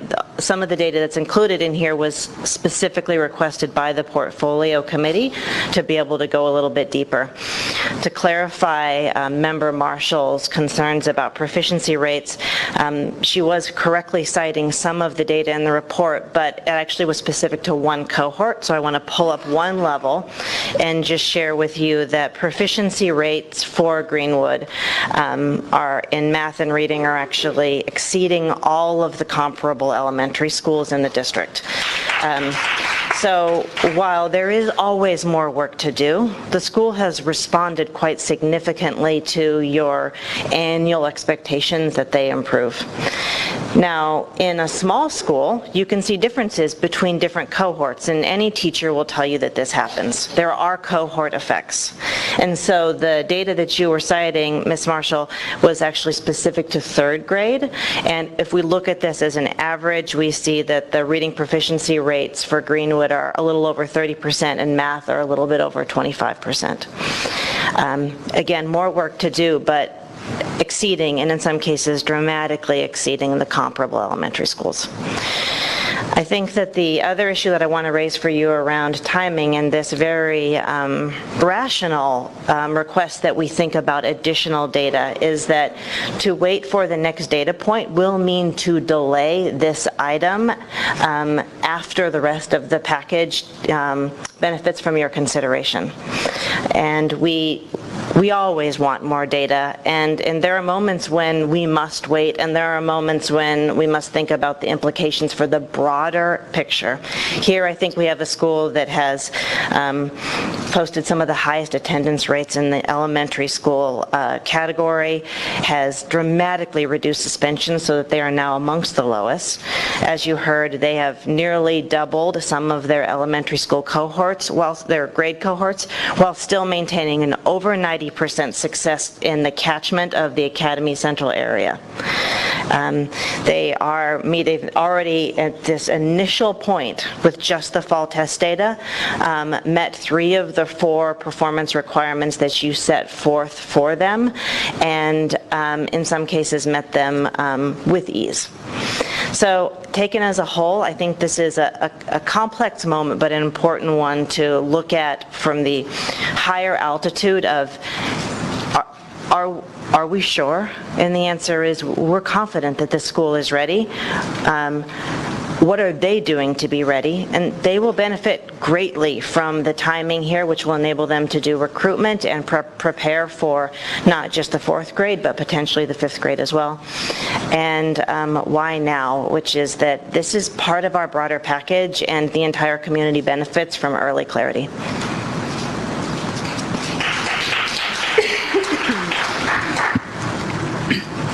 Ms. Marshall, do you have any other questions or comments at this time? Okay, Ms. Schreiber. Okay, I'm just going to say, speaking from my perspective on this, Mr. Shoemate said that Greenwood is somewhat like a neighborhood school. As a point of fact, it is a neighborhood school as a matter of right. Folks can opt out, but it is a matter of right. And we wouldn't, in the larger package, ask any of our other schools or tell any of our other schools, you can't have these kids because you're not performing at this rate or that rate. And because of the unique nature of this partnership school, that I'll remind everyone is a creation of Tulsa Public Schools. We initiated this model. Greenwood is our partner, and we have a very public relationship with them, where they come and present to us. We know a lot about what happens there, but they are very similar to a neighborhood school. No one else is asked to come and be put to these standards that they are in the unique relationship that they're in. So I have concerns about waiting for a test. I think this disregards the whole child and the community that is behind Greenwood, and we know that very well because they come before us so frequently, which I have separate issues with. But as Mr. Robinson has said in the past, there's no one who it's more important to for these kids to succeed than the people at Greenwood Leadership Academy. So they're putting everything into this trajectory that's going like this for this school. So I would hate to see putting one test, this whole child, and creating that pressure. And what would we do if we did? If they came back and we didn't like the test scores, we would say, okay, continue to run this other school with 5th grade, 50 kids, with a principal and everything that's required for a school, and at that cost, when we know that there's fantastic things going on at Greenwood. I mean, these are our partners. We need to trust and support them. We've seen really robust data and, like I said, a trajectory that's going like this. So I support this recommendation. I'm excited for them to accelerate getting their fifth grade, and I just expect that they're not going to do anything but continue to deliver high-quality education for our kids.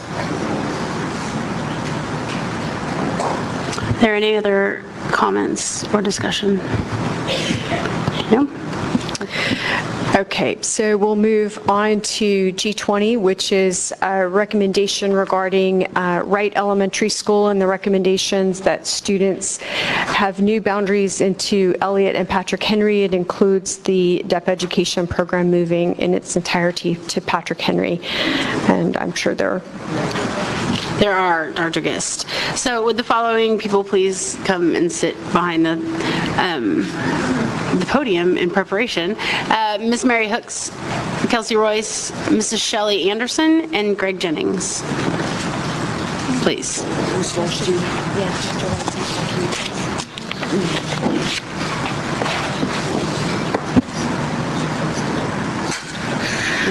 Hello, hello. So I've had the great opportunity to speak with our staff members at Wright Elementary, along with a lot of our parents, and voicing their concerns to me because of being the PTA president. I've gotten emails after emails after emails on this decision. And speaking with our teachers and staff today, they gave me some of the things that they want to say but kind of can't. So they're looking at, talking about how Wright has improved in the last 2 years. Just with Miss Page, I mean, she's an amazing principal. She's definitely taken our school into a new direction. With the activities that she's brought, we have a new activity period, which we call clubs, and our kids get to choose what clubs that they want to go to, so that makes our kids feel more involved in the classrooms. And the thing is that it's not just the hearing students that are getting to choose this. The deaf ed students get to be involved just as much, which is fantastic with being a parent of both hearing and a deaf child. We've also paired with OSU Extension. We're the only school that's ever reached out to OSU Extension to make a partnership with them. We've also partnered with TSHA. We have the fire department that's right there that we've partnered with,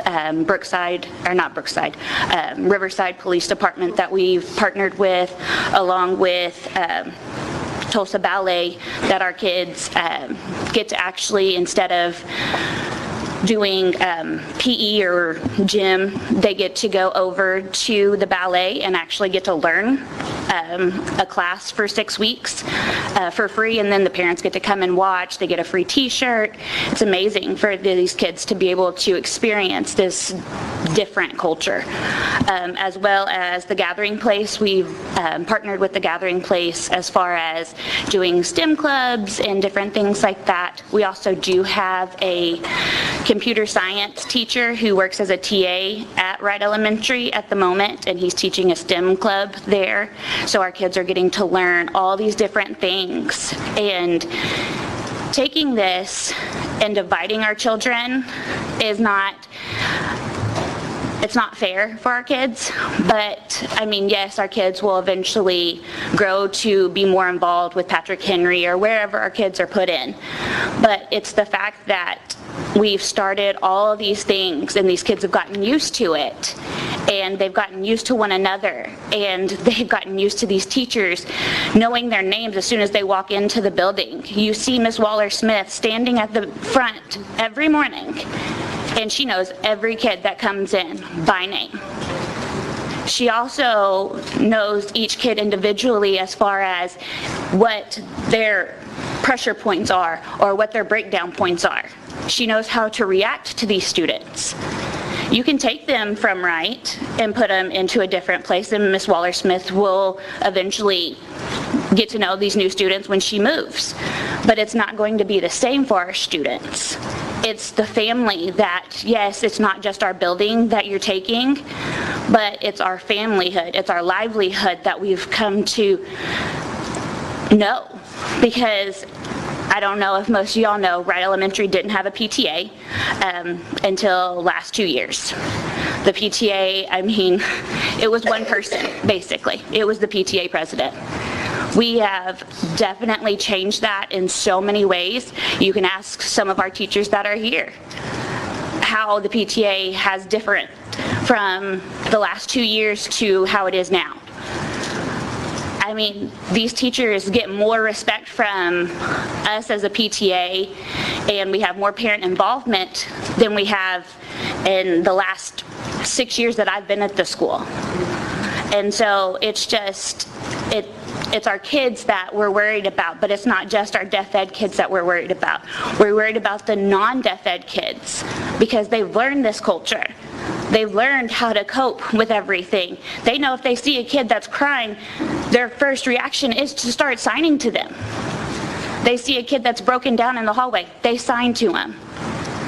And that's the culture that you're taking away from Wright.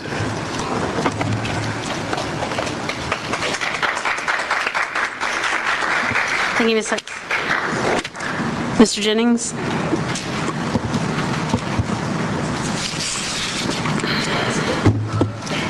You should not allow the district to close these schools with this manufactured financial crisis. Our teachers are not your factory workers, and our students are not widgets. During the community meetings, I could not help but notice that our superintendent acted as if she was a victim of some major financial downturn. The truth is, the superintendent and this administration are actually the perpetrators of this crisis. This board has allowed the superintendent to bring over 16 Eli Broad trained administrators and install them in the top level positions throughout the district. Why would this be a problem?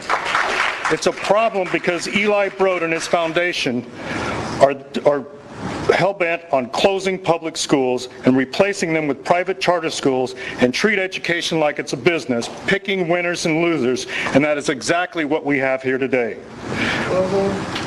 Can somebody please explain to me why Eli Broad, and for that matter, Bill Gates, the Zuckerbergs, Lauren Powell Jobs, the Waltons, the Wallaces, Michael Bloomberg, the New School Venture Fund, Jeb Bush, the Silicon Valley Foundation, and the Kaiser, Schustermans, and Zero Foundations, to name but a few, have more say in how this district is run and how my kids are educated than do I or any other of the TPS parents. None of these billionaires have students in this district. This administration claims it has no plan at the moment to install private charter schools in the closed buildings. We know this is an outright lie. One merely needs to look at the 2004 application of Collegiate Hall Charter School, where it specifically lists Wright Elementary as the facility identified to house the proposed school. Since this administration insists on running the district as if it's a business, picking winners and losers, closing schools and consolidating, let's look at this business model that got us here tonight. Your employees, your primary workforce, your human capital, our teachers are leaving by the hundreds. They didn't become teachers because they thought they were going to become fabulously wealthy. They wanted to teach kids. But with the top-down mandates and curriculum being forced down their throats and an administration that stands on their necks until they either acquiesce or quit, they are quitting in droves. Either they are retiring or moving to a suburban school district for more autonomy, leaving us with an inexperienced teacher pool. In addition, your so-called customers, our students, are also leaving in droves. This district has failed them, and they are leaving and taking their public tax dollars with them. This is why you claim to need to close these schools. But the craziest part of your business plan is you are helping them leave. You are creating the self-fulfilling prophecy of a declining enrollment at the same time student populations are growing. You close public schools and you expand charter schools. You literally give your customer list, our student information, to your competition and then help them sign up to leave. One only needs to go down to the TPS enrollment center to transfer a student to one of the city's private charter schools. This is why you want to realign the grade configurations to supply a coherent feeder pattern into the private charter schools. Your business model is so flawed. At the last board board meeting, this board voted to give $1.6 million to remodel a neighborhood school you closed, not for the benefit of TPS students, but to benefit the private charter school now housed there. Parents and taxpayers should be outraged. There is no choice when the only choice in a neighborhood is a private charter school. We elected this board to fight for our public schools, not close them and open up private charter schools in their place, which siphon public tax dollars away from the district and into the hands of private charter schools. Instead, you have turned this district into an education brothel where billionaires wave their cash, bring in a consultant, and force our students behind computers. This so-called personal learning has little to no credible peer-reviewed research to prove it works. In fact, many of your so-called innovations have already been tried in other districts and failed. So why are we doing it here? It's destroying our public schools, and it's destroying our sense of community. I will say it again. Our teachers are not factory workers, and our students are not widgets. You should vote no to close these schools.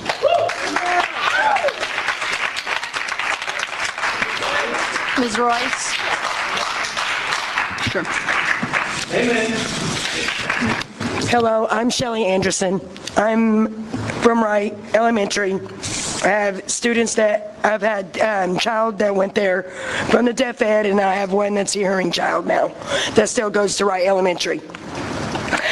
I wanted to say that we have started ASL classes at Wright Elementary this year to invite the community as well as anybody that wanted to come learn sign language for free.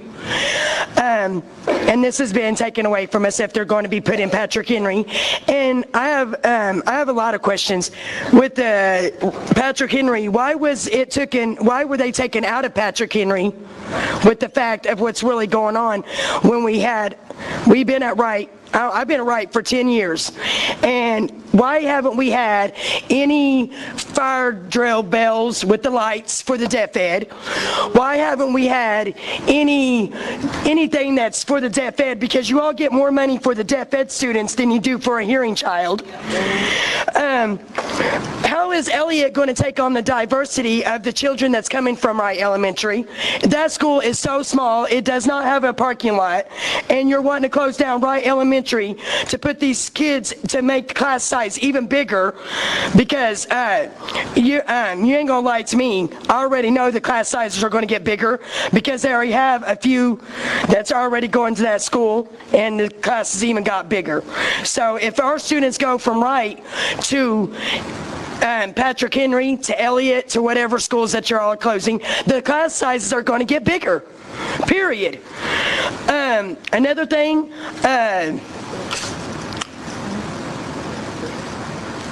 wait, I think I've covered everything that I wanted to cover. I just wanted y'all to realize what y'all doing to the students, because we have plenty of amazing teachers that go there. And it's just not the deaf ed teachers, it's the cafeteria workers, it's the music teachers, it's all the other teachers that have learned sign language as well for these students. And it's a lot for other teachers to take on. They say, oh yeah, they're going to be able to handle it and stuff, but I don't feel like that. So when you work on one-on-one with the child, I have a deaf child, so I know what's really going on. So a lot of teachers are going to just say, oh yeah, we can handle it, just to throw it off their back. But another thing, if you don't have a deaf child, you have no clue what somebody goes through when they have a deaf child, and when you're changing their life, and that's all they know. So I wish y'all would please take it into I can't talk, I'm sorry, I'm so tired. But if you all would please just focus on what really needs to happen and keep the Wright Elementary open. If that's what needs to happen, please do. Thank you. Thank you, Ms. Anderson. Ms. Royce? Hi, guys. Hi, how are you guys this evening? Good? Tired? I'm really tired. I don't know if what Mr. Pendleton said earlier, he called it a traumatic discussion, and it is hot, and it was traumatic because we know something's not right here at Tulsa Public Schools. Like, I wonder honestly, like, how do you, as board members, sleep at night? April 22nd, a little girl, so many people left here in tears, and it's not a human element. I would suggest that is an objectification of human beings to call them human elements, right? These are not commodities. These are our children. They might be numbers to you guys, or, you know, amounts of money that you can shift around the district. It might be, you know, a number greater or less than 350 for the purpose of building utility. But for us, these are our children, and these are our children, and you guys are definitely remiss for treating them as objects. You have to stop. I mean, we are saying keep our schools open. Do not overcrowd our classrooms. This is what we want. And I know with all the remodel or the redesigns and reimaginings and restructuring, you know, this is TPS, not HGTV, guys. Or in the case that it is, maybe we should, you know, make this some tiny budget living, because we really do not need to be spending $19 million on administrative and consulting fees when you might save $300,000 or to $500,000. That's what you guys have said, by closing these schools. That doesn't even count the cost of closures, because we do know school closures aren't free or at no cost to the district. So I have some ideas for you guys. One thing that I think would instantly help would be to reorganize your May 2019 district reorganization that cost us $1.5 million.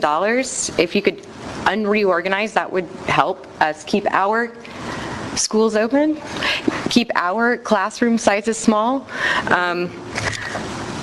Another thing, this portfolio model is really expensive and rather inefficient. I mean, we're not happy, the teachers aren't happy. It's just not working.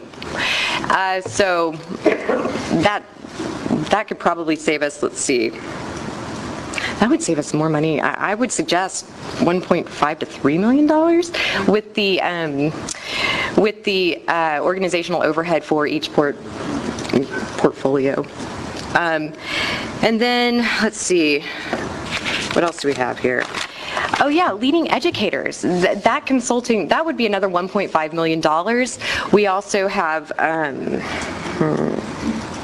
think with that, that's like about $5 million, I think I've mentioned just off the top. So really, like, why should the cost of your all's mismanagement or inability to get a handle on the budget fall on the shoulders of our kids in terms of the trauma that it costs them?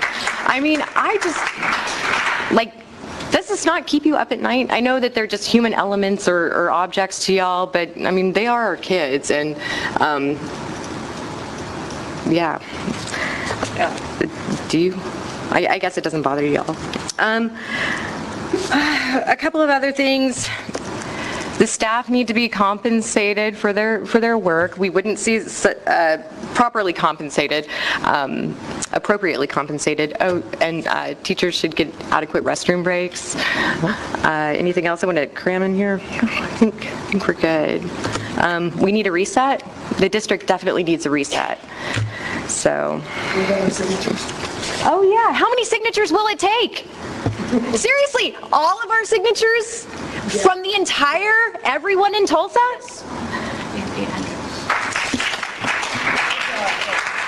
Thank you, Ms. Royce. Are there any board questions or comments? Thank you. Thank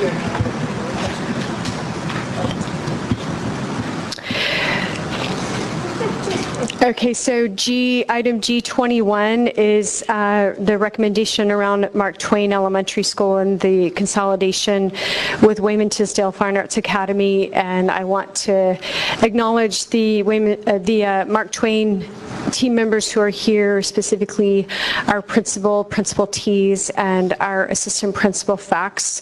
Really appreciate your leadership and just all that your team has done throughout this process to give us feedback, and we acknowledge the challenge, as we do with all of our schools. But that's what item G21 is, Madam President. Are there any questions on item G21? No. Thank you. Item G22 is regarding Grimes Elementary School and the recommendation around a reboundary to Carnegie and Key Elementary School. Dr. Gist, we do have one speaker to this agenda item, Mr. James Sinclair. Mr. Sinclair? Did Mr. Sinclair give up and go home?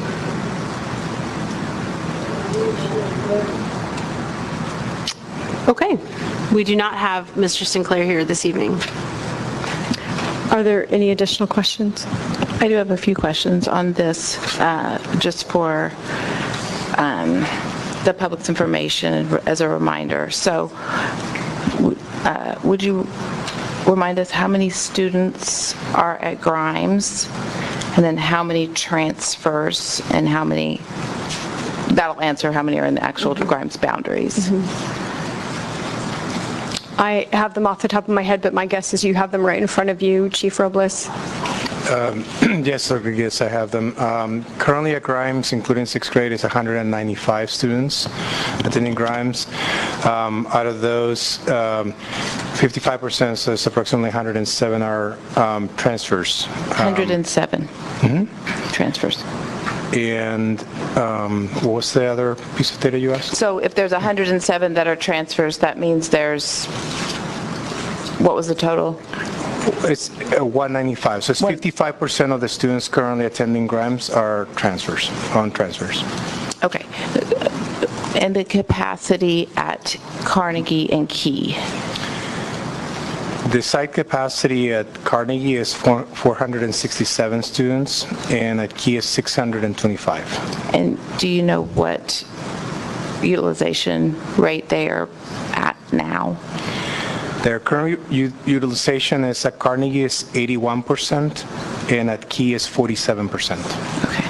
So when in the redistricting, I'm assuming those utilization rates were taken into account, and with the new students that are districted for Carnegie, what will that put Carnegie at capacity, or right at the levels recommended that we like? capacity, right, it's sort of right at 90%.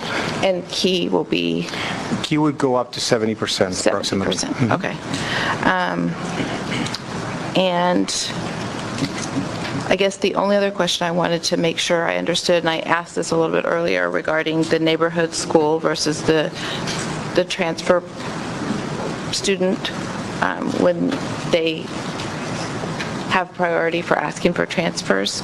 My understanding is if I am a transfer to Grimes, and I came from Marshall, let's say, then I will have a priority transfer versus a neighborhood school student who is a neighborhood student at Grimes, but also would like to apply for a transfer, say they don't like where they're reassigned to their new neighborhood school. The order of priority will be the student that is currently on a transfer, and then secondarily, if there's still space, the student who is asking, who was reassigned. Correct. And this is their new neighborhood school, and they were within the district boundaries. Is that correct? Correct, yes. Okay. Thank you. You're welcome. So just to make sure that we have done our due diligence up here, Mr. Sinclair is not here anymore, right? It didn't just go unheard or anything? Okay, perfect. I did not want to have not given him a chance if he was in fact here. Okay, thank you. We'll move on to item G23. This is regarding Jones Elementary School and the recommendation regarding new boundaries for students to attend MacArthur, Lindbergh, and Bell Elementary Schools.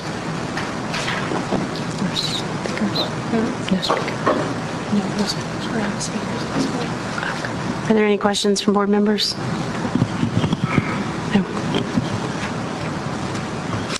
Okay, and then G24 is adopting the 2020-2021 staffing plan, which again is the tool that allows us to determine class size.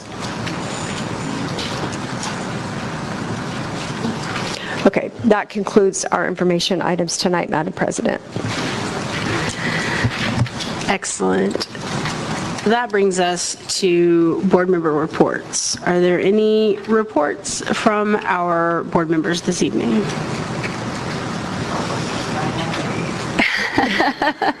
Yes, Board Member Wester, I agree. I just wanted to take 1 second to acknowledge you all and to thank you all.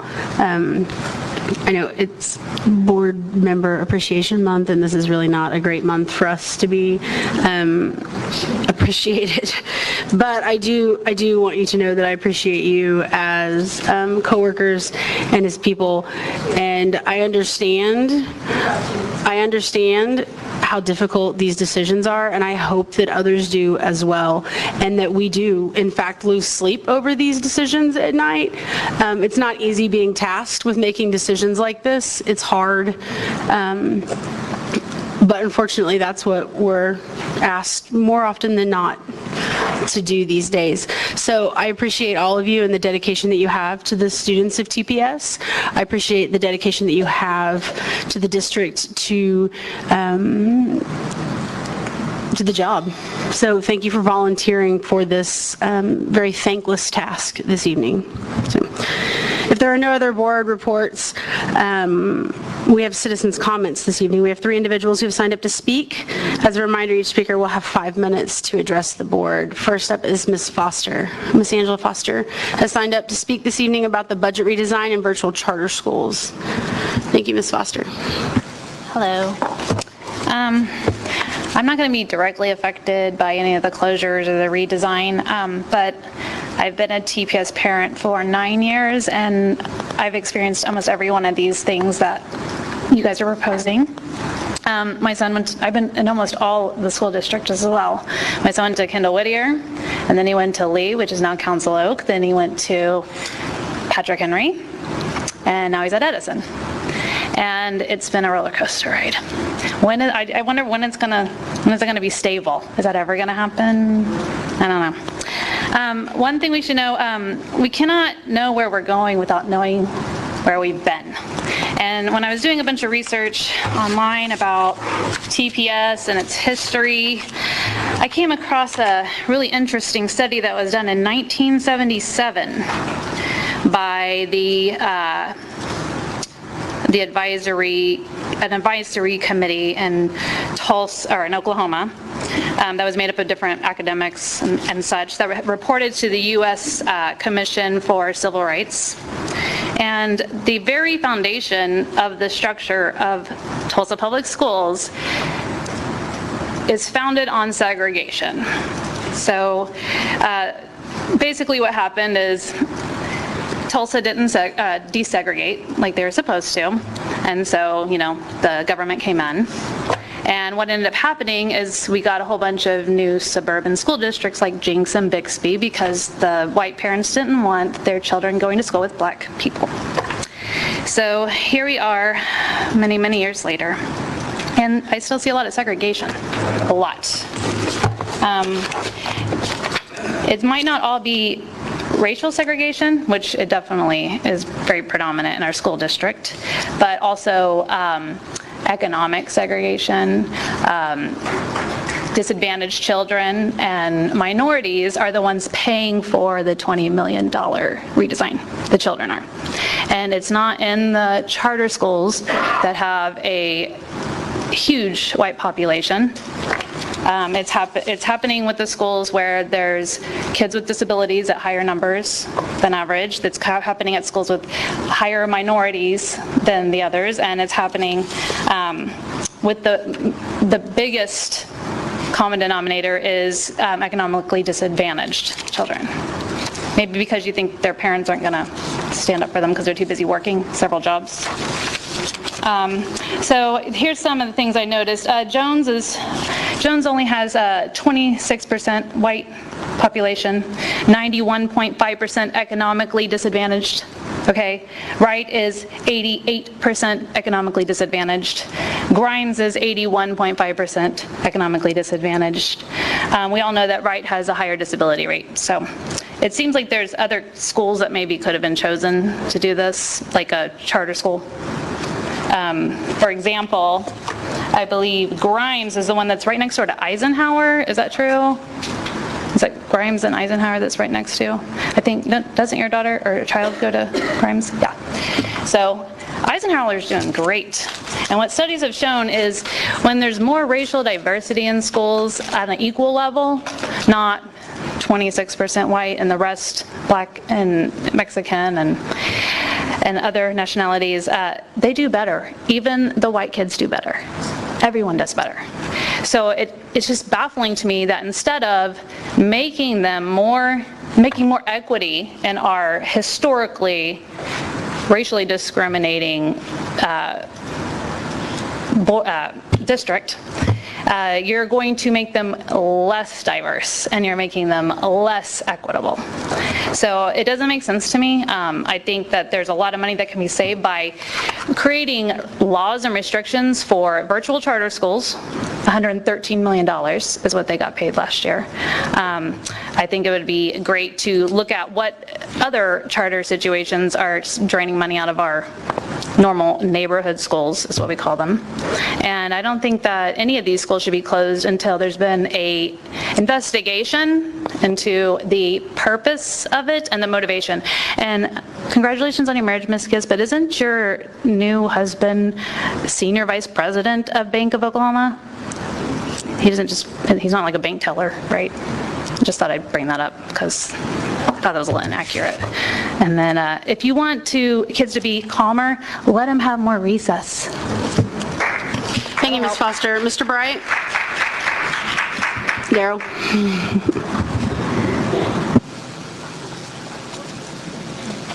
Madam President, board members, Dr. Giss, I'm telling you, this is Groundhog Day. Open, close, move around, chest on, like on pieces on a chessboard.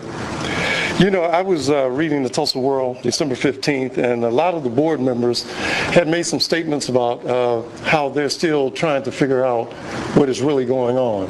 That's about 3 weeks ago. And I wanted to know, I said, look, we talk a lot to Dr. Giss, but you know who's going to vote up or down on this and has forever? It's you. It's you. And you know what we don't know about you? What are the determinants that you use to make any decisions? As a collective, what is your vision for the district? Haven't heard it. I've made this speech before, 5 years ago. Have you talked about what the determinants are that you will use collectively? No, you haven't. Have you studied the history of Tulsa Public Schools? Most of you have our 161-page chronology, and I'll guarantee you, most of you haven't gone through it. From 1954 to 2013. Have you studied the outcomes? I've seen so many reports that are enamored with administrative, operational, right, programmatic, but nothing said anything about teaching and learning. Think about it. We have an enrollment drop. Under Dr. Giss, the enrollment has dropped. For a decade, it was 5,000 have dropped out of this district. 2,900 of that 500 was under her purview. 2,900, 60%. Our test scores are steadily going out. What are you talking about? What are you doing? You've abdicated your role as being the moral authority of what's going on in our district. Sure, there are things that are happening that must be taken under consideration, but all we get is excuses. Chronic absenteeism, trauma. What else you want to use? On and on and on.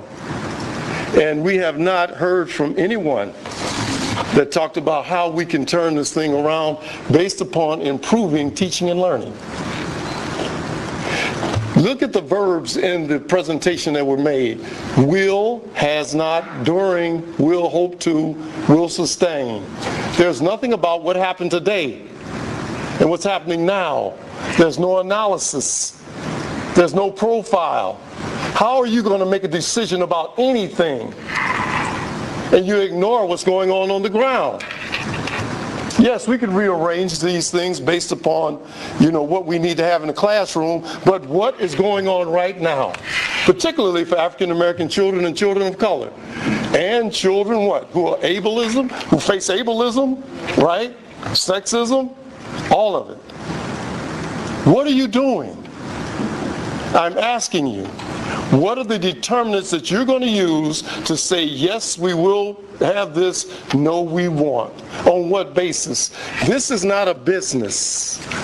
This is not a business. This is not a bottom line of profits and earnings. The bottom line for this district is teaching and learning. We start at that point. We don't continuously add layers. We don't continuously add programs. We don't continuously to ignore what is going on right here to our children that are grinding them to dust. Why didn't you do something when you saw the enrollment dropping at Wright? No, everybody's standing around looking. No one came up with an idea, hey, let's go to Wright and figure out how to attain, retain, and attract students there. No, we're going to stand on the sidelines and watch it implode, so that a charter school maybe can take advantage of that. But what is that attitude? We saw it with William Penn. We saw it with the 7th grade center. I've seen it ever since we've been in existence for 32 years. We talk more about reconfiguration than we do about quality education. That's done by design. That's done by design. That is your role. Don't abdicate your moral authority to do that. Thank you, Mr. Bright. Our last speaker this evening is Mr. David Harris. Mr. Harris? You hear what I said? Take it under advisement. Please, our children need you to stand up and speak.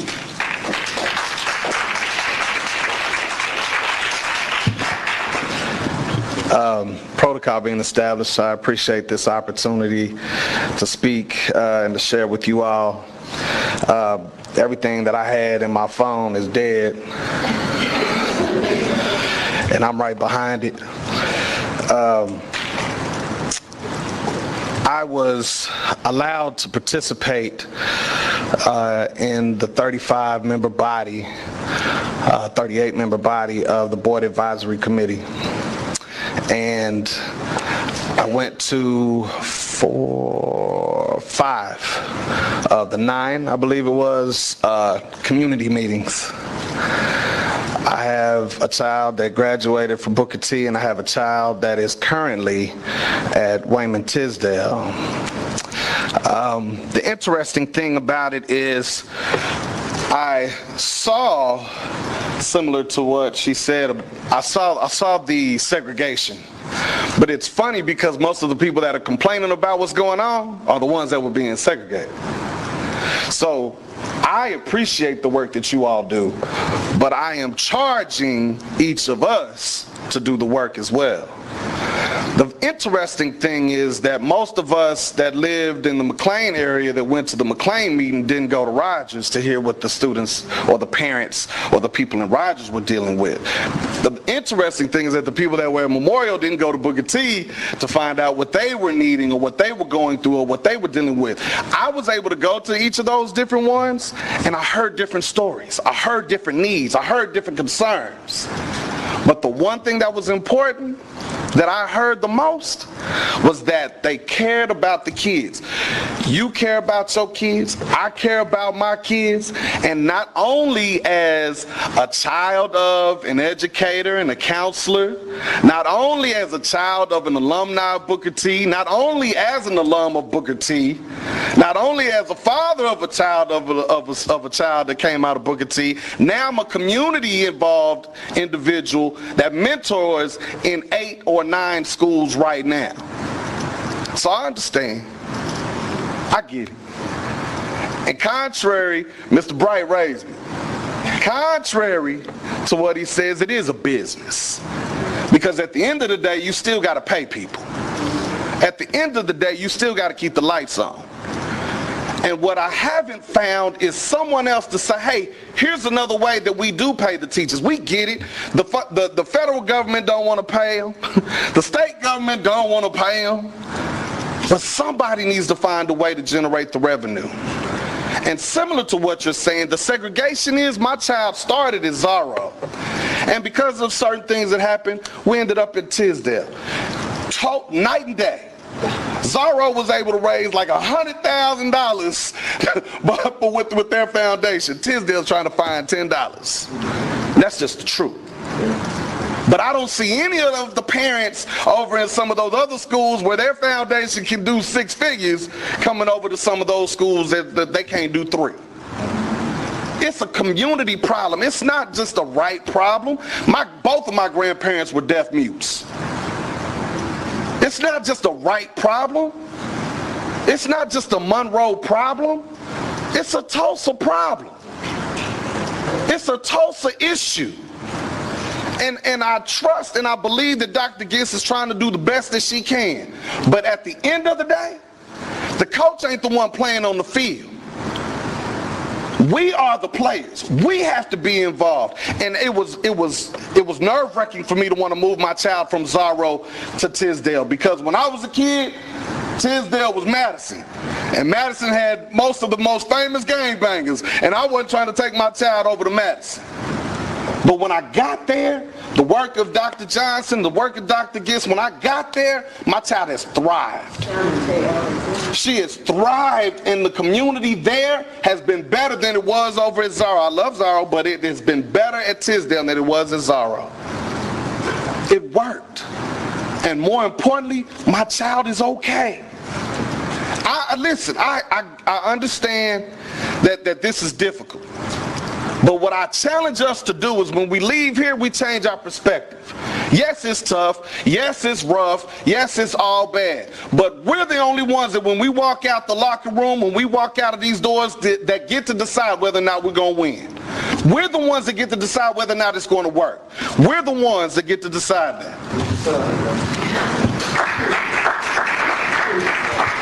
Thank you, Mr. Harris. Dr. Giss, do you have a report for us this evening? I have a couple of brief things. I also wanted to acknowledge that January is School Board Recognition Month, and also to acknowledge that it's an interesting month for it to be School Board Recognition Month. It would have been easy to gloss over that, but I want to take a moment to thank President Keller, Vice President Schreiber, board members Hosmer, Fate, Marshall, Wester, and Woolley for their tireless service to Tulsa students, staff, teachers, and families. This is a volunteer position they put in. They are elected officials, and they put in extraordinary amounts of time and energy and effort. And you've seen board members, I know about board members who've shown up immediately after surgeries when they shouldn't be. Board member Marshall, and after, over the years, significant injuries, board member Fate, that happened while on duty, while suffering from challenges that would keep other people home and away from board meetings. Board member Woolley, they are on subcommittees. They are dealing regularly with emails from constituents. They're holding meetings in their district. Board member Wester has office hours on a regular basis. Dr. Hosmer has made himself available in multiple ways to different schools, and most recently to the folks at Wright. They're spending time with me and my team, asking hard questions. They're in our schools, again, board member Fate. They are asking really, really hard questions and challenging us. Again, this is all of our board members, but I'll say board member Fate, Dr. Hosmer, among the rest, our board leadership members, our president and vice president, asking really, really hard questions. You heard earlier about the portfolio committee and the data that we shared while we had a performance report. Much of the data that you saw came because the members of that committee asked for that data. And so this is what these board members do, not just in these meetings, and we appreciate everyone who's been here for this length of time, because they're here for that same period of time, and then again and beyond for many hours that people don't even realize that they do. I know they do it because they love Tulsa. They love Tulsa Public Schools. It's rewarding to serve your community, but as you know from these decisions, it's incredibly challenging.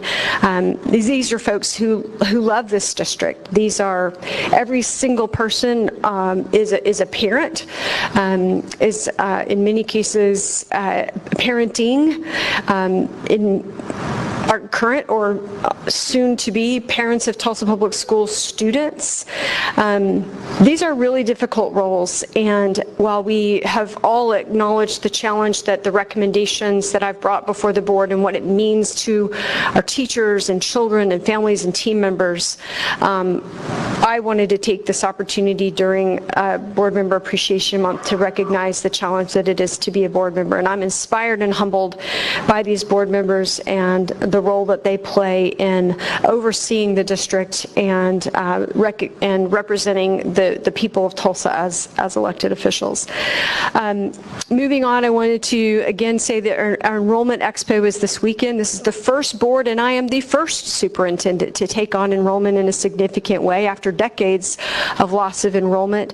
We talked about our efforts to improve our enrollment system. We've also, though, are making the process easy and accessible. Our mobile center and so forth, but we're also helping our schools to put their stories out there, to tell people about the work they do. We're going to make it easy for families to get there. We're running shuttles. You can catch a shuttle at Booker T. Washington, Rogers, East Central Memorial, among other schools.